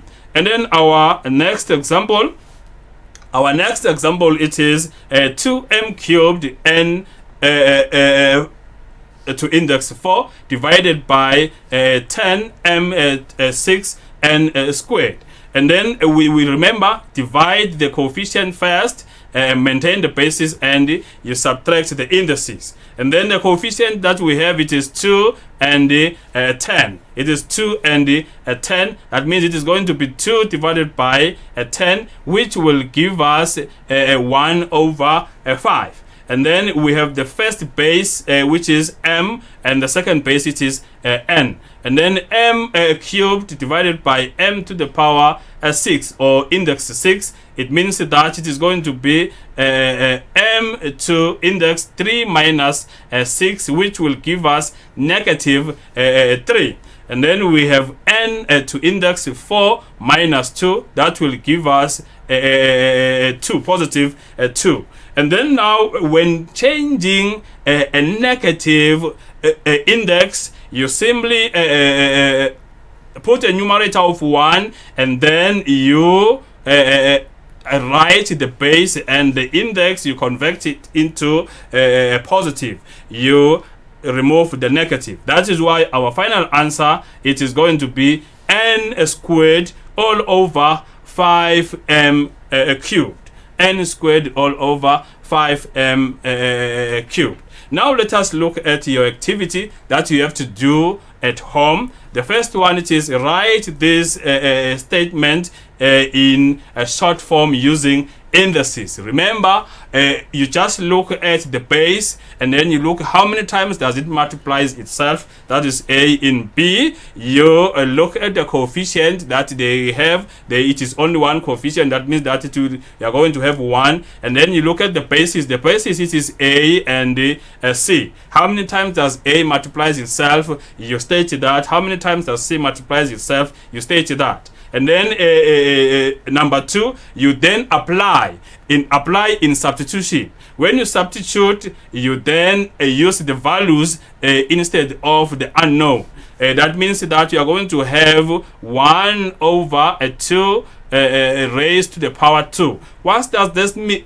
It means that it is going to be a half times a half. As the base says that half will multiply by itself. And then B, you just substitute with the value of Q. You substitute with the value of Q. And then number 3, that is whereby you then apply the laws that we talked about. You apply the laws when multiplying powers of the same base, when dividing powers of the same base, when you multiply powers that have or more than 1, and also the coefficient when dividing powers. That is your work that you have to do at home to cover what we discussed today. In conclusion, what we discussed today, we talked about writing a number in index form, or writing a number in index form, whereby you will have A to index P, whereby we call this a power. The whole expression, we call it a power, and then A is the base and P is the index. And then our first law that we talked about, when multiplying powers of the same base, you maintain the base and you add the indices. You maintain the base and you add the indices. We have the generalization whereby we have A to the power P times A to the power Q, which is equals to A to the power or to index P plus Q. The last law that we talked about, it is when dividing powers of the same base, we maintain the base and subtract the indices. And then that will lead us into generalization, which is A to the power or to index P divided by A to index Q, this which will give us A to index P minus Q. P minus Q. Remember, all the bases, you must not have a base that is will just disappear without accounted for. That is not going to be accounted for. Thank you so much. Thank you so much, Mr. Sakolo, for your lesson on indices. We're hoping you're from 1s and from 2s enjoyed that, and I'm sure we'll be seeing you soon. Yes, we'll see. Thank you so much. From 4s, please get closer to your screens. Up next is your mathematics lesson with Seneme Twala. We will be right back after this.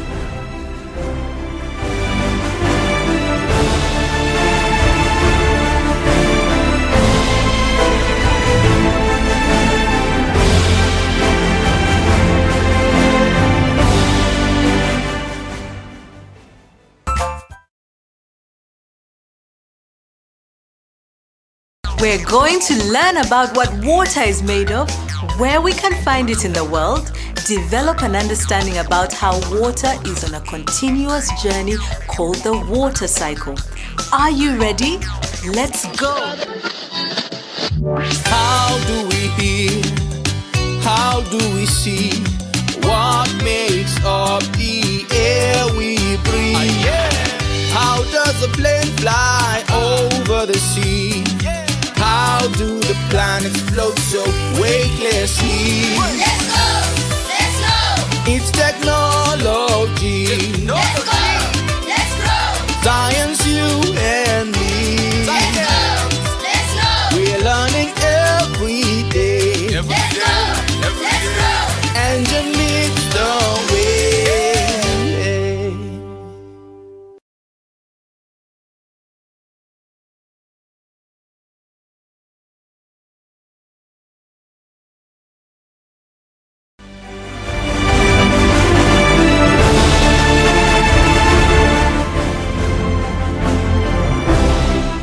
Welcome back to Home Study on Eswatini TV, your favorite tele-education program. A very good afternoon to you if you have just joined us. This is the Form 4's turn and we are doing mathematics with Seneme Twala. My name is Nogwazi Dlamini. How are you doing today?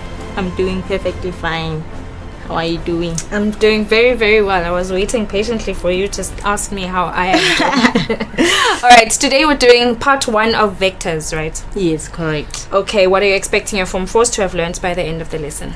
By the end of the lesson today, I expect my learners to define a vector as a quantity that has a magnitude. A magnitude is sometimes called a length and a direction.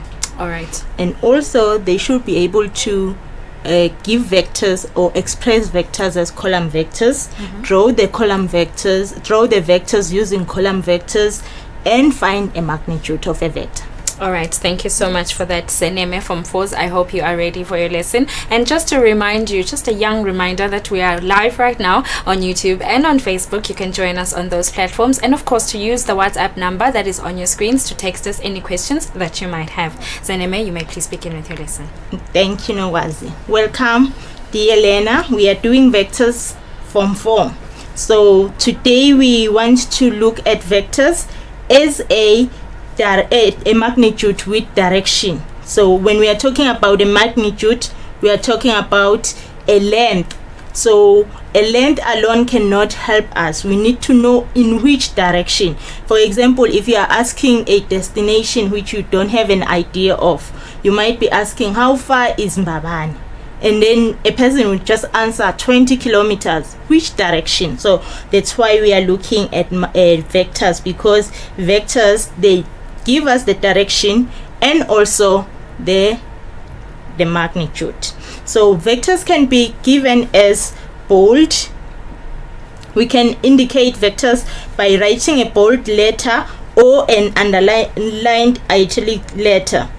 For example, A or A underlined. We can have A or A underlined. So now when we are looking at vectors, we want to consider a movement on the horizontal direction and a movement on the vertical direction. So a movement on the horizontal direction is going to give us the value of x, which is the first entry, and the movement on the vertical direction will give us the value of y. So let us look at vectors when we are given a column vector. When we are given a column vector, suppose you know 2 points, which is M and P, you want to draw a vector. So if you want to draw a vector and you have M and P, you need to draw the 2 points using the vectors that you are given. For example, you have 5, 3. So the 5 means that you will move 5 steps in a horizontal direction. So a horizontal direction can either be a movement to the left or to the right. And 3 in a vertical movement. A vertical movement can either be up or down. So let us look at vector MP, which is having a column vector 5, 3. So vector MP will be a line. It is supposed to be a line with direction. So you are going to notice that we do have an arrow showing that the movement was from M to P, the direction. So if it is just a line, it is not a vector, it's just a line segment. To show that it is a vector, it needs to have a direction. So we can check, because we said a vector MP is given as 5, 3.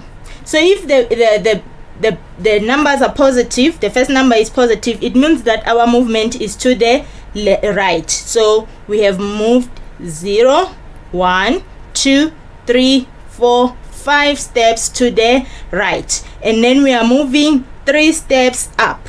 0, 1, 2, 3 steps. Hence we have our vector MP.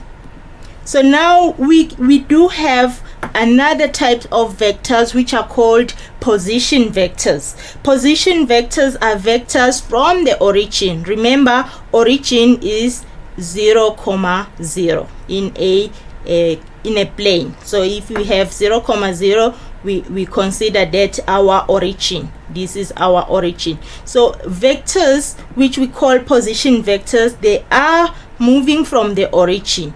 Taking, for example, vector OQ. So vector OQ is a position vector moving from the origin to point Q. So we can express vector OQ as a column vector.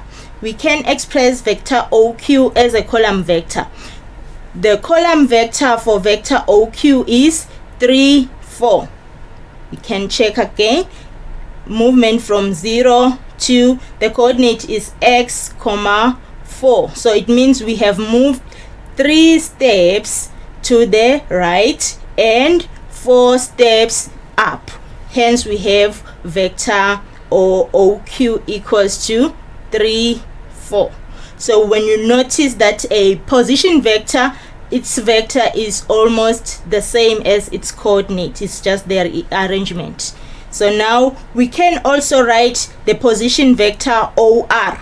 Vector OR. Vector OR is having a coordinate here which is -5, -1. So our position vector, remember, they always start from their origin. OR is going to be -5, -1.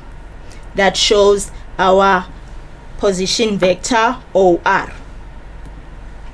So now you can use your position vectors to find the vector which is RQ. Now RQ is not a position vector because it is not with respect from the origin. So now we are going to consider vector RQ as the movement from R. Remember, we're moving a horizontal movement and a vertical movement. So now we are going to get vector RQ by subtraction of vectors. Now we are doing subtraction of vectors. So we are subtracting vector 3, 4 minus vector -5, -1. How do we subtract vectors? We subtract vectors by subtracting corresponding entries. So we are going to have 3 minus -5, which is going to give us +8. We have 4 minus -1, which is going to give us +5. So now we have subtracted our vectors using column vectors. We can also add column vectors using the diagram that we have. So if we are to draw vector OA, if you have vector OA, now you can tell, dear learner, that vector OA is a position vector. Position vector. They all start from the origin. And then we have vector BC. So now the question is that draw the vector diagram illustrating BC plus OA. So we are adding these two vectors. So we are going to draw our vectors. OA, remember, it's a position vector. It's supposed to start from the origin, moving to A. A is -5, -1. So it means that vector OA is -5, -1. So the vector BC, because we are saying BC plus OA, it means that C and O share a point. So we have BC, which we were given as a vector BC was given as 3, 2. So it means we are going to move 3 steps from our point B to the right because it's positive, and 2 steps down because it's a negative here in the y coordinate. So we have located our C. So now we are adding our vectors BC plus OA, and again we are going to subtract BC minus OA. And then the interpretation of minus OA, it means now we are going to move vector OA in an opposite direction. So vector OA here, it was negative 5, 1. So vector negative OA is going to be 5 steps to the right and 1 step up. So initially it was 5 steps to the left and 1 step down.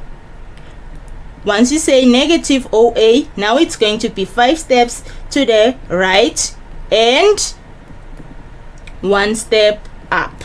Okay, so now let's consider the diagram, which is neatly drawn here with me. So showing vector OA and vector BC. So C and O are sharing a point. So now if we are drawing vector, if we are showing vector BC minus OA, it means that we are going to move from B to C, and now from C we are moving in opposite direction. Remember, our A was here in the previous example showing A. So we said vectors are it's a length with direction. So this was the direction initial. So now we are moving a negative direction. The length is still the same. So we are now moving 5 steps to the right and 1 step up. Hence our negative OA is this new vector. So now we can use our vectors to find the difference. So BC is negative, it's 3, negative 2 minus negative 5, negative 1. OA, remember now it's an opposition of the vector OA. Remember, vector OA is not equals to vector AO. Why? Because only the distance is equal, but the direction is no longer the same. Here we have to move from O to A, and then in this case we have to move from A to O. So the direction is not the same. Hence, these vectors are not equivalent. So here it's our worked calculation. BC plus OA. BC was vector 3, negative 2 plus negative 5 minus 1. So I have mentioned that if you are adding or subtracting vectors, corresponding entries are added or subtracted. Hence we get negative 2, negative 3. BC minus OA, we have 3, negative 2 minus negative 5, negative 1, which is going to give us 8, negative 1. We can check if this vector BA is going to be 8 steps and 1 step down in the previous diagram. So our movement will be from B to the new point A. So we are going to move 0, 1, 2, 3, 4, 5, 6, 7, 8 steps to the right and 1 step down. Hence our calculation is correct. You can check with your diagram that you have already drawn. Okay, let's look at a magnitude of a vector.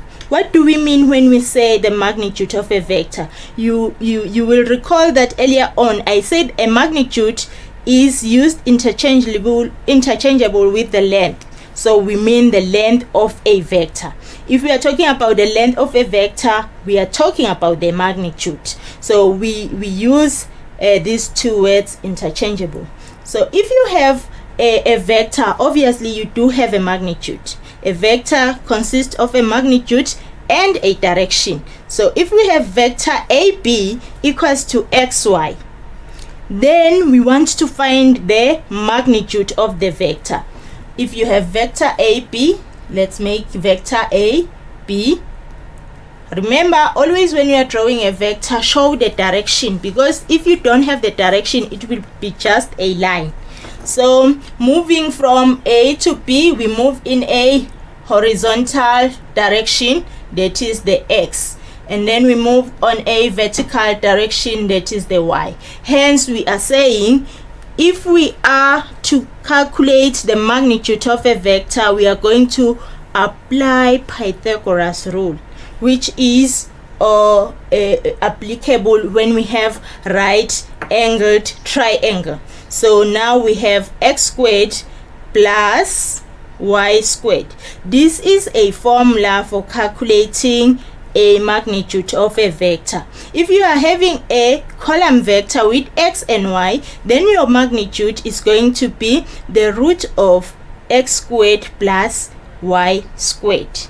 So remember, a magnitude is expressed with these two lines, showing that this value is supposed to be positive because a distance is measured in positive quantities. So example, find a magnitude of the following vectors. Find a magnitude of the following vectors. This is the first vector. OA is -5, -1. So it means -5 is your x value, -1 is your y value. Then if you are to calculate a magnitude of this vector, you have to apply Pythagoras. Pythagoras states that x squared plus y squared is equals to the longest side. So vector, the magnitude of OA is going to be -5 squared plus -1 squared. So -5 squared is going to give you 25. -1 squared is going to give you 1. So now you have to find the square root of 26. If you punch your calculator to find the square root of 26, you are going to get 5.10, correct to 3 significant figures. We have rounded our number correct to 3 significant figures. So now we are to calculate a magnitude of vector OB. Again, we apply the Pythagoras theorem. This is x, this is y, and then you plug in your equation, which is x squared plus y squared, and then you find the square root, which is going to be 5. Let us look at an exercise. The exercise is A is a point. Now we are given coordinates.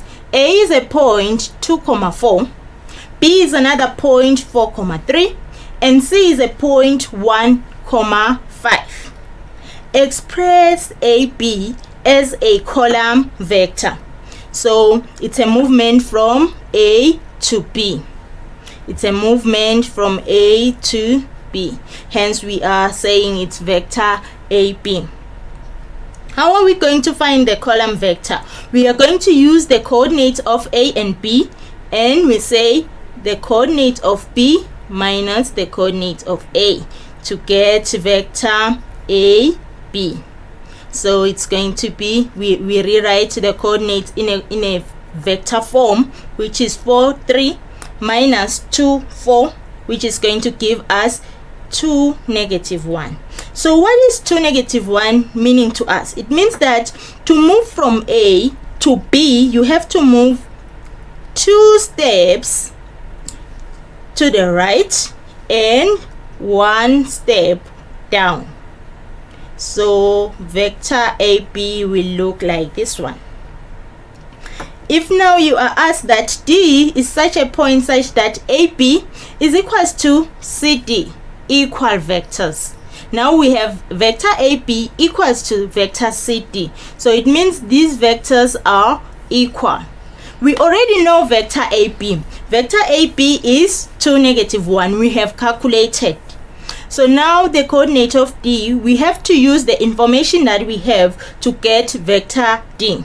So vector AB, if vector AB is equals to vector CD, it means that vector AB, we are going to substitute it back because we know the value, it's 2, -1 here, is equals to CD. We don't know vector CD, so we need to first find vector CD. So vector CD, we do have coordinates for C, but we don't have coordinates for D. So we are going to plug in unknowns for D, which is X and Y. And then for C, remember C is 1,5. So now you find the difference. You have an equation already. 2 negative 1 is equals to xy minus 1 5. So you make xy the subject of the formula. It means you take 1 5 to the other side by addition.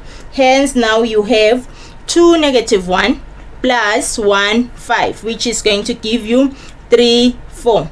Remember the question, write as a coordinate. So a coordinate is given as 3, 4. It means that we have located a point D, which is 3, 4. Now the question continues, hence find. Because you have found a D, coordinate of D, now it means you can help us find OD, the magnitude of OD. Once they say OD, they put it in some box like this. It means you have to find a magnitude. So now we are to calculate the magnitude of OD. So do we know vector OD? Yes, because vector OD is a position vector. It means that it is moving from the origin to D, and vector OD is 3 4. Then we use our formula for calculating the magnitude of a vector. We replace the value of x by 3. We replace the value of y by 4. We have 3 squared plus 4 squared, which is going to simplify to 9 plus 16, and our resulting answer will be 5. Let us look at other example whereby we have to add and subtract vectors. Remember, we said if vectors are given like in a form of x and y, they are called column vectors. So if you are given P as a column vector for -1 and Q as a column vector -5, 3, then it means that you have to find P plus Q. P plus Q is going to be vector P for -1 plus vector Q -5, 3, which is going to simplify as -1 2. So here it's your resulting answer. So what is going to happen if now you have 2P plus 3Q? Here you are given P and Q. You are not given 2P or 3Q. So it means that you are going to multiply vector P by 2 and multiply vector Q by 3. And then you simplify what you have. So 2 times 4. Remember, when you have a number outside the vector, you have to multiply the x value and also the y value. So you'll have 8 -2 plus -15 9, which is going to simplify to -7 7. And then when you are to subtract P, it's Q minus P. You take the value of Q, which is -5 3, minus a value of Q of P, which is 4 -1. -5 minus 4, it's going to give you -9. 3 minus -1, which is 4. So now this marks the end of our lesson, dear learner. It means we have applied Pythagoras rule to calculate the magnitude. You are going to recall that we say the magnitude of a vector AB is given as the square root of x squared plus y squared, whereby your x and y is given in a column vector. We have expressed our vectors as column vector. From the diagram, you can convert that vector to a column vector. And lastly, we have added and subtracted vectors in column vectors. And I hope you have gathered the main facts in this lesson, which is the magnitude of the vector and also adding and subtracting vectors. Thank you. Thank you so much, Saneme, for your lovely lesson on mathematics, mathematics lesson on vectors, sorry, part 1 of vectors. Thank you so much. We're hoping your Form 4s enjoyed it, and we're hoping to see you soon, very, very soon. Not anymore. Okay, it's fine. But we will see you somewhere, I'm sure. Yeah, somewhere, definitely somehow. in the malls and somewhere. All right. Okay. Thank you so much for that. You have yourself a lovely weekend. Form 4s, please do not go anywhere. Up next is your physics lesson with Mr. Mduduzi Shabangu. We will be right back after this.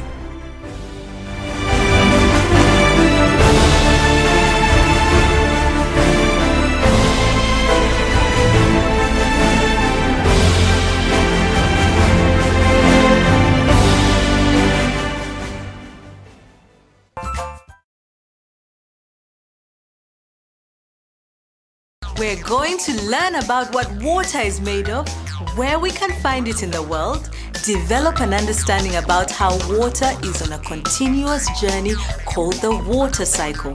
Are you ready? Let's go! How do we hear? How do we see? What makes up the air we breathe? How does a plane fly over the sea? How do the planets float so weightlessly? Let's go! It's technology. Let's go! Science, you and me.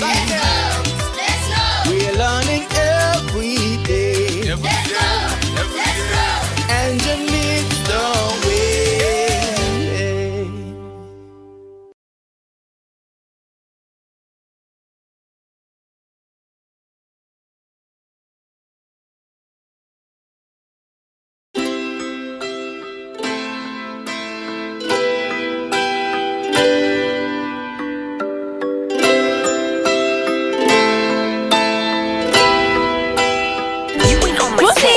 You ain't on my swag. You ain't on my swag. On my swag radar. You ain't on my swag. You ain't on Call my me. swag. You ain't on my swag. On my Hey, swag. my name is Gigi Cunningham. And Gigi's a movie star I haven't seen in my life. I came here to say, hello everyone. This is who I am. But let's go. You want a piece of me? Yeah, you know you wanna Hey, me like you got hey. it. Run there, run there. London, you with me? Power. Now, cowabunga with the boom, pow. You ain't on my swag. On my swag radar.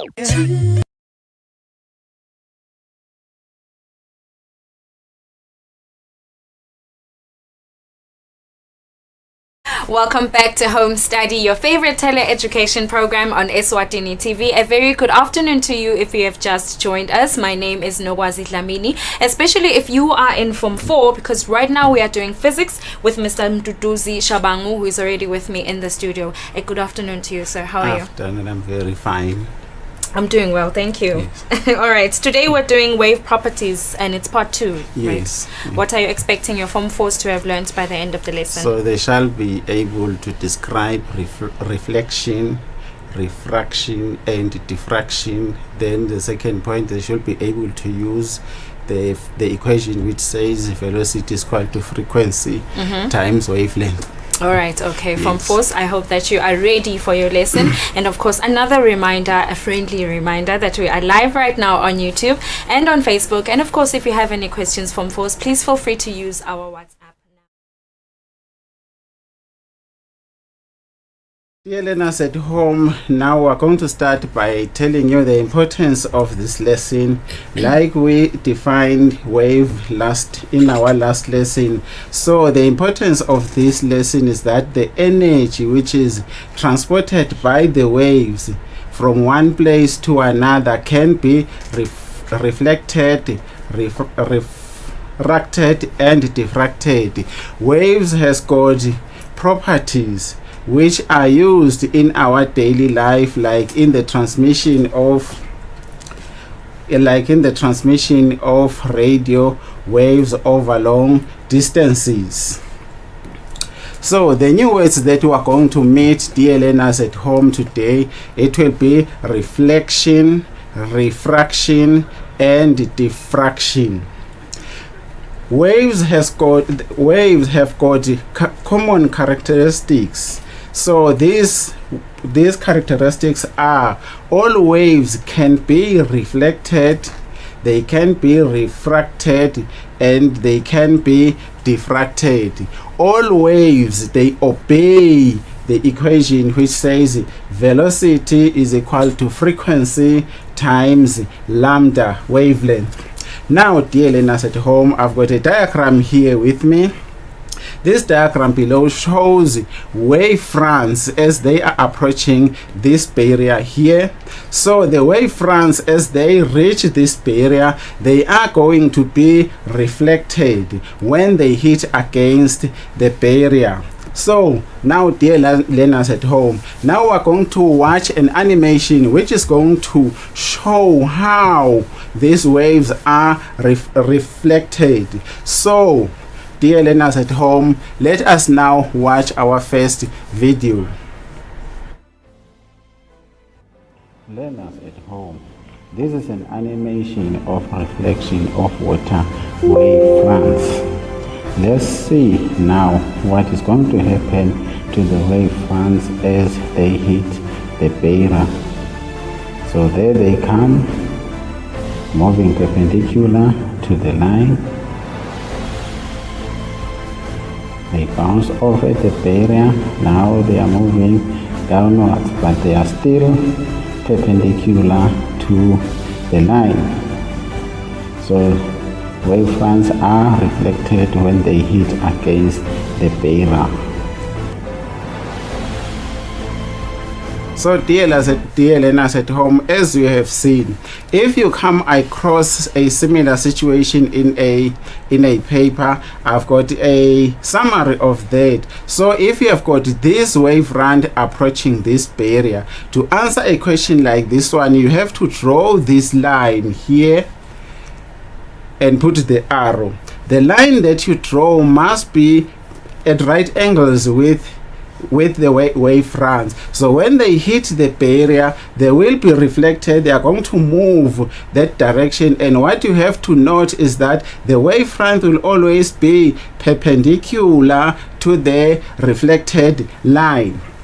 So dear learners, if maybe you do have time, you may draw a normal here like I have noted here. This is our normal. You can draw it. Our normally is at 90 degrees with the barrier. Then if you do have time, you can measure this angle. This angle here, which is the angle of incidence, must be equal to this angle. So that is how you normally do that thing on a piece of paper.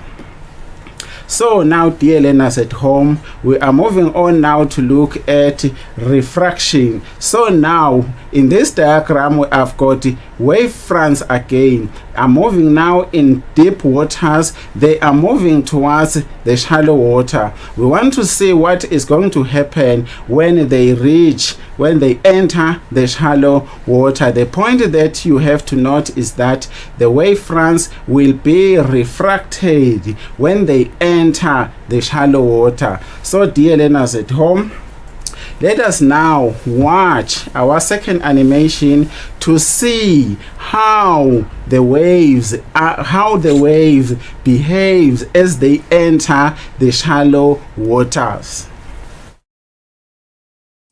Learners at home, this is an animation of refraction of water wave fronts when moving from deep water to shallow water. So let's observe as they are moving. So you can see they have got a larger wavelength and they are moving at a constant speed. There they enter the shallow water, they change direction, the wavelength decreases and the speed decreases, as you can see. While they are moving in the shallow water, they are moving very slowly. So wavelength and speed has decreased. Now they are moving again to deep waters. The speed now and wavelength is increases when they are moving from shallow to deep water. So thank you, learners, for watching. So dear learners at home, as we have seen, our wave fronts here are in the deep water, and this is the shallow water where the refraction takes place. So as they are moving, if you are asked in an exam or in a test to answer a question like this one, like you have seen in the movie, that this line was not there. So the first thing is that you have to draw this line which I have indicated with a green color. Then you must note that the line that you are drawing here must be perpendicular to the wave fronts as I have shown here. So when they hit the barrier here, they are expected to change direction, which means they are refracted. So you have to draw in another line here. In this particular case, there must be a change. The speed must be reduced and the frequency the wavelength must be reduced. So what you have to notice is that the frequency will remain unchanged. So when you are drawing, please pay particular attention to this distance before they reach in the deep water, and the wavelength here when they are in the shallow water, it should not be the same. You must show that in the shallow water it has decreased, and at the same time the speed, again as we have seen, also decreases. And one point that you have to note is that sometimes it does happen that you may be asked to show what happened when these wave fronts move from shallow water to deep waters. So what you have to note, again as we have seen, that as they are moving out here, the wavelength increases and the speed increases. So those are the things which you should pay particular attention to when you are drawing. And this line here must be perpendicular to the wave fronts, which means they must form 90 degrees. So dear learners at home, I've got this first example here which says the line in figure 1 are crests of straight ripples. So here you have got the deep water and the shallow water. So the question says, name the process illustrated in the diagram. Draw an arrow to show the direction of waves in the shallow water.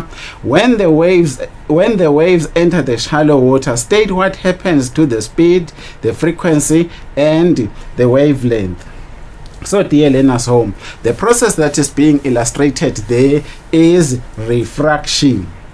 So now we are asked to draw an arrow to show the direction of the waves in the shallow water. So now the first thing is that you must have this line here, and it is at 90 degrees to the wave fronts. Now as the water enters here, which is the shallow water, the wave fronts are supposed to be refracted, which means again you must draw this line here. Put an arrow as it has been shown there. Now these wave fronts in the shallow water again must be at 90 degrees, or they should be perpendicular to the line that you have drawn. And please pay particular attention, the speed, the distance, which is the wavelength, must decrease when you enter the shallow waters. So the next question is, we are asking you to state what will happen to their speed, frequency, and wavelength. So as they enter the shallow water, the speed is going to decrease, their frequency will remain unchanged, their wavelength again is going to decrease. So dear learners at home, now we are moving to another topic. Now we have to talk about diffraction. What is diffraction?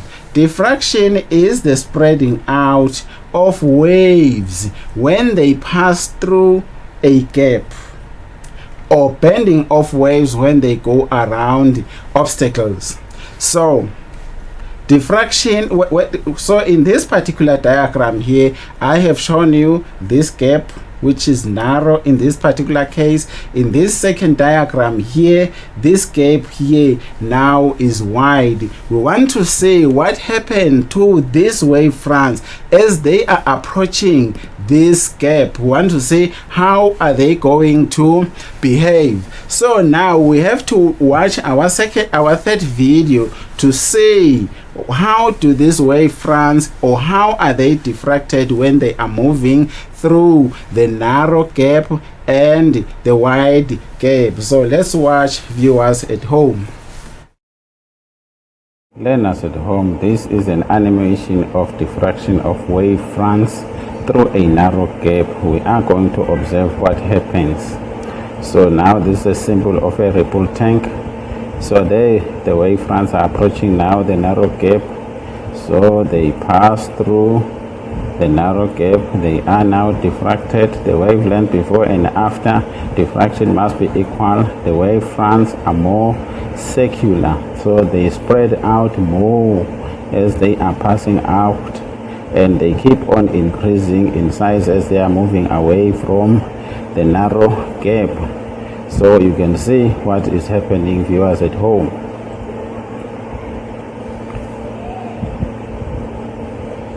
So this is the second animation of diffraction of wave fronts through a narrow gap, a wide gap this time. So we see now the wave fronts are approaching the wide gap. There they come. Now they pass through. You can see now they are being diffracted as they pass through. They are curved at the ends. You can see now they is less spreading out. They spread out less here when the gap is wider than the wave length. You can see what is happening here. So they keep on increasing. They are moving away. They are moving away. Thank you, viewers, for watching this clip. So dear learners at home, you have seen what happens. To briefly go over to that, if you are asked to draw or to show how these waves are going, the wave fronts are going to behave as they are passing through the narrow gap. So the first thing, you have to draw this line here. So the line must move and pass in the center here. So if they pass in the center, and another point that you have to note is that the line that you have drawn here must make 90 degrees with the wave fronts as it is being indicated. Please include the arrow there to show the direction of movement. Now the wavelength here must be equal to this distance. It must be kept the same. So to draw this thing, it's easy if maybe you can use a pair of dividers. So the radius of this arc must be from here. So if you use a pair of dividers to mark, you have to mark this distance here. Then from this line you keep on marking the distance of the wave length along that line. Then it's easy to use a pair of compass to draw the wave fronts as they diffract. So what you have observed is that if the gap is narrow, the waves spread out more, they are more circular, and it appears that they appear to be refracted from the center. That is where the arcs are coming from. So if you have again a situation whereby you have got a wide gap, now again, dear learners at home, the same principle applies. First, draw this line, make sure that the wave fronts are perpendicular to that line. Now as they are passing through the wide gap, there will be less diffraction. So you can see here the curves is just at the end. The other parts are kept the same. Wavelength will remain the same. It is not going to be changed. So dear learners at home, I hope you have seen that one. So let's look at this particular example to see how you have to answer it. It says the figure below shows a similar ripple tank with 3 wave fronts approaching the gap in the barrier. On the figure, draw 4 wave fronts after they pass through the gap. Then you have to name the process.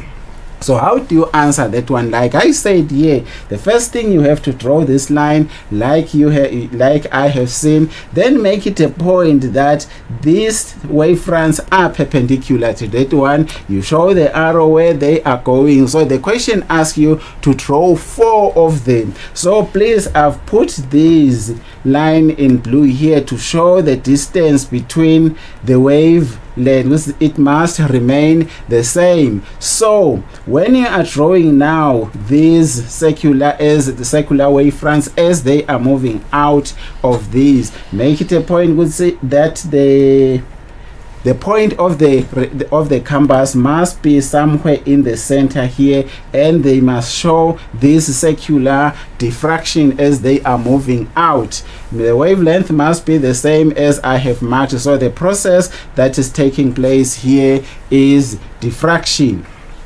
So dear learners at home, what are some of the application of diffraction? So diffraction is very important for radio and TV transmissions. Diffraction is when waves bend around a corner or an obstacle, like mountains and doors. I think you have observed that when somebody is talking outside the house, it's easier to hear what that person is saying, but when you open the door, the sound gets louder because more of the waves are diffracted into the house. In this particular diagram, you can see here we have got a transmitter here which is on top of the mountain, then you have got a house down there. So diffraction here, it helps us as the wave fronts are transmitted from the transmitter. When they reach this obstacle which is the mountain, they will bend, which means they will bend, move downwards, so that any person who is in this house will get the signal, or they will have a reception of what is happening. So radio waves have wavelength in kilometers long. They diffract over hills, through valleys, so we can easily get the signal. So the next point, dear learners at home, that we are going to look here, it is wave speed. So what is wave speed, dear learners at home? Wave speed is the distance traveled by one complete wave per second. So the units for wave speed can be meters per second, or can be centimeters per second, or millimeters per second. So the formula for calculating wave speed is given by velocity or wave speed, which is equal to frequency multiplied by the wavelength, which is denoted by the symbol which is lambda, where V here in the formula it stands for the wave speed, which its units must be meters per second. The F stands for the frequency, its units must be hertz. Then we have got the wavelength here, where its units must be in meters. So dear learners at home, now we have got our third example to show how the formula which says V is equal to frequency multiplied by wavelength can be used. So the question says the water waves in a ripple tank were produced at a frequency of 5 kilohertz and a wavelength of 3 centimeters. Now you are asked to calculate its speed. So dear learners at home, the first thing you have to write the formula. Now the challenge comes here. In the question you are given the frequency in kilohertz. So in the formula you are not expected to put anything in kilohertz, but you have to change the frequency to hertz. So you have to use this hint that you have been given here, that which says 1 kilohertz is equal to 1000 hertz. This is the one which I have used here. So if you have got 5 kilohertz, this is how you say 5 kilohertz multiplied by 1000 hertz. Then you divide by 1 kilohertz, then you are going to get 500 hertz. So this is how we obtain the 5000 hertz. Now for the wavelength must be in meters. So if you have got 3 centimeters, that one must be divided by 100 centimeters. So that is how you change the centimeters to meters. So your answer will be 0.03 meters. Then you can use your calculator. The velocity of the wave front will be 150 meters per second. So dear learners at home, This is what we have learned so far. Waves can be reflected, can be refracted, and can be diffracted. So you have seen, dear learners at home, that in shallow water, the speed and the wavelength decreases. The frequency will remain the same. So waves spread out more in narrower gaps than in wider gaps. So when you are faced with this one, please pay particular attention to the size of the gap and measure the wavelength. Then the last one, you have learned that wave speed is equal to frequency multiplied by wavelength. Thank you, viewers at home. Thank you so much, Mr. Shabang, for your lovely lesson. We're hoping your Form 4s enjoyed it, and I'm sure we'll be seeing you soon. I think so. You think so? Okay. Yes, all right. yes. Looking forward to that. Thank you so much. Viewers at home, unfortunately, that brings us to the end of our show. That was the last lesson for the day. We're hoping that you had a beautiful day of learning, which was a Friday, and are looking forward to the weekend to rest and, of course, to catch up on any lessons that you might have missed on our YouTube channel. Speaking of our YouTube channel, we are live from 2 p.m. until 5 p.m. from Monday until Friday. And, of course, do not forget to subscribe on our YouTube channel and also to click on that bell to get any notifications of when we are live. And of course, to make use of our WhatsApp number to ask us any relevant questions during your lessons that you might have. Please text us those questions. Do not call us for any questions. Do not send any voice notes. I'd love to hear your voices, but I can't, so we only accept texts, and that's the only thing we accept. Thank you so much for joining us. I am wishing you a happy and a safe weekend from myself and the team. Of course, my name is Nogwazi Dlamini in from BM Malangeni. I will see you guys on Monday 2 p.m. sharp. Bye.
You are watching Eswatini TV.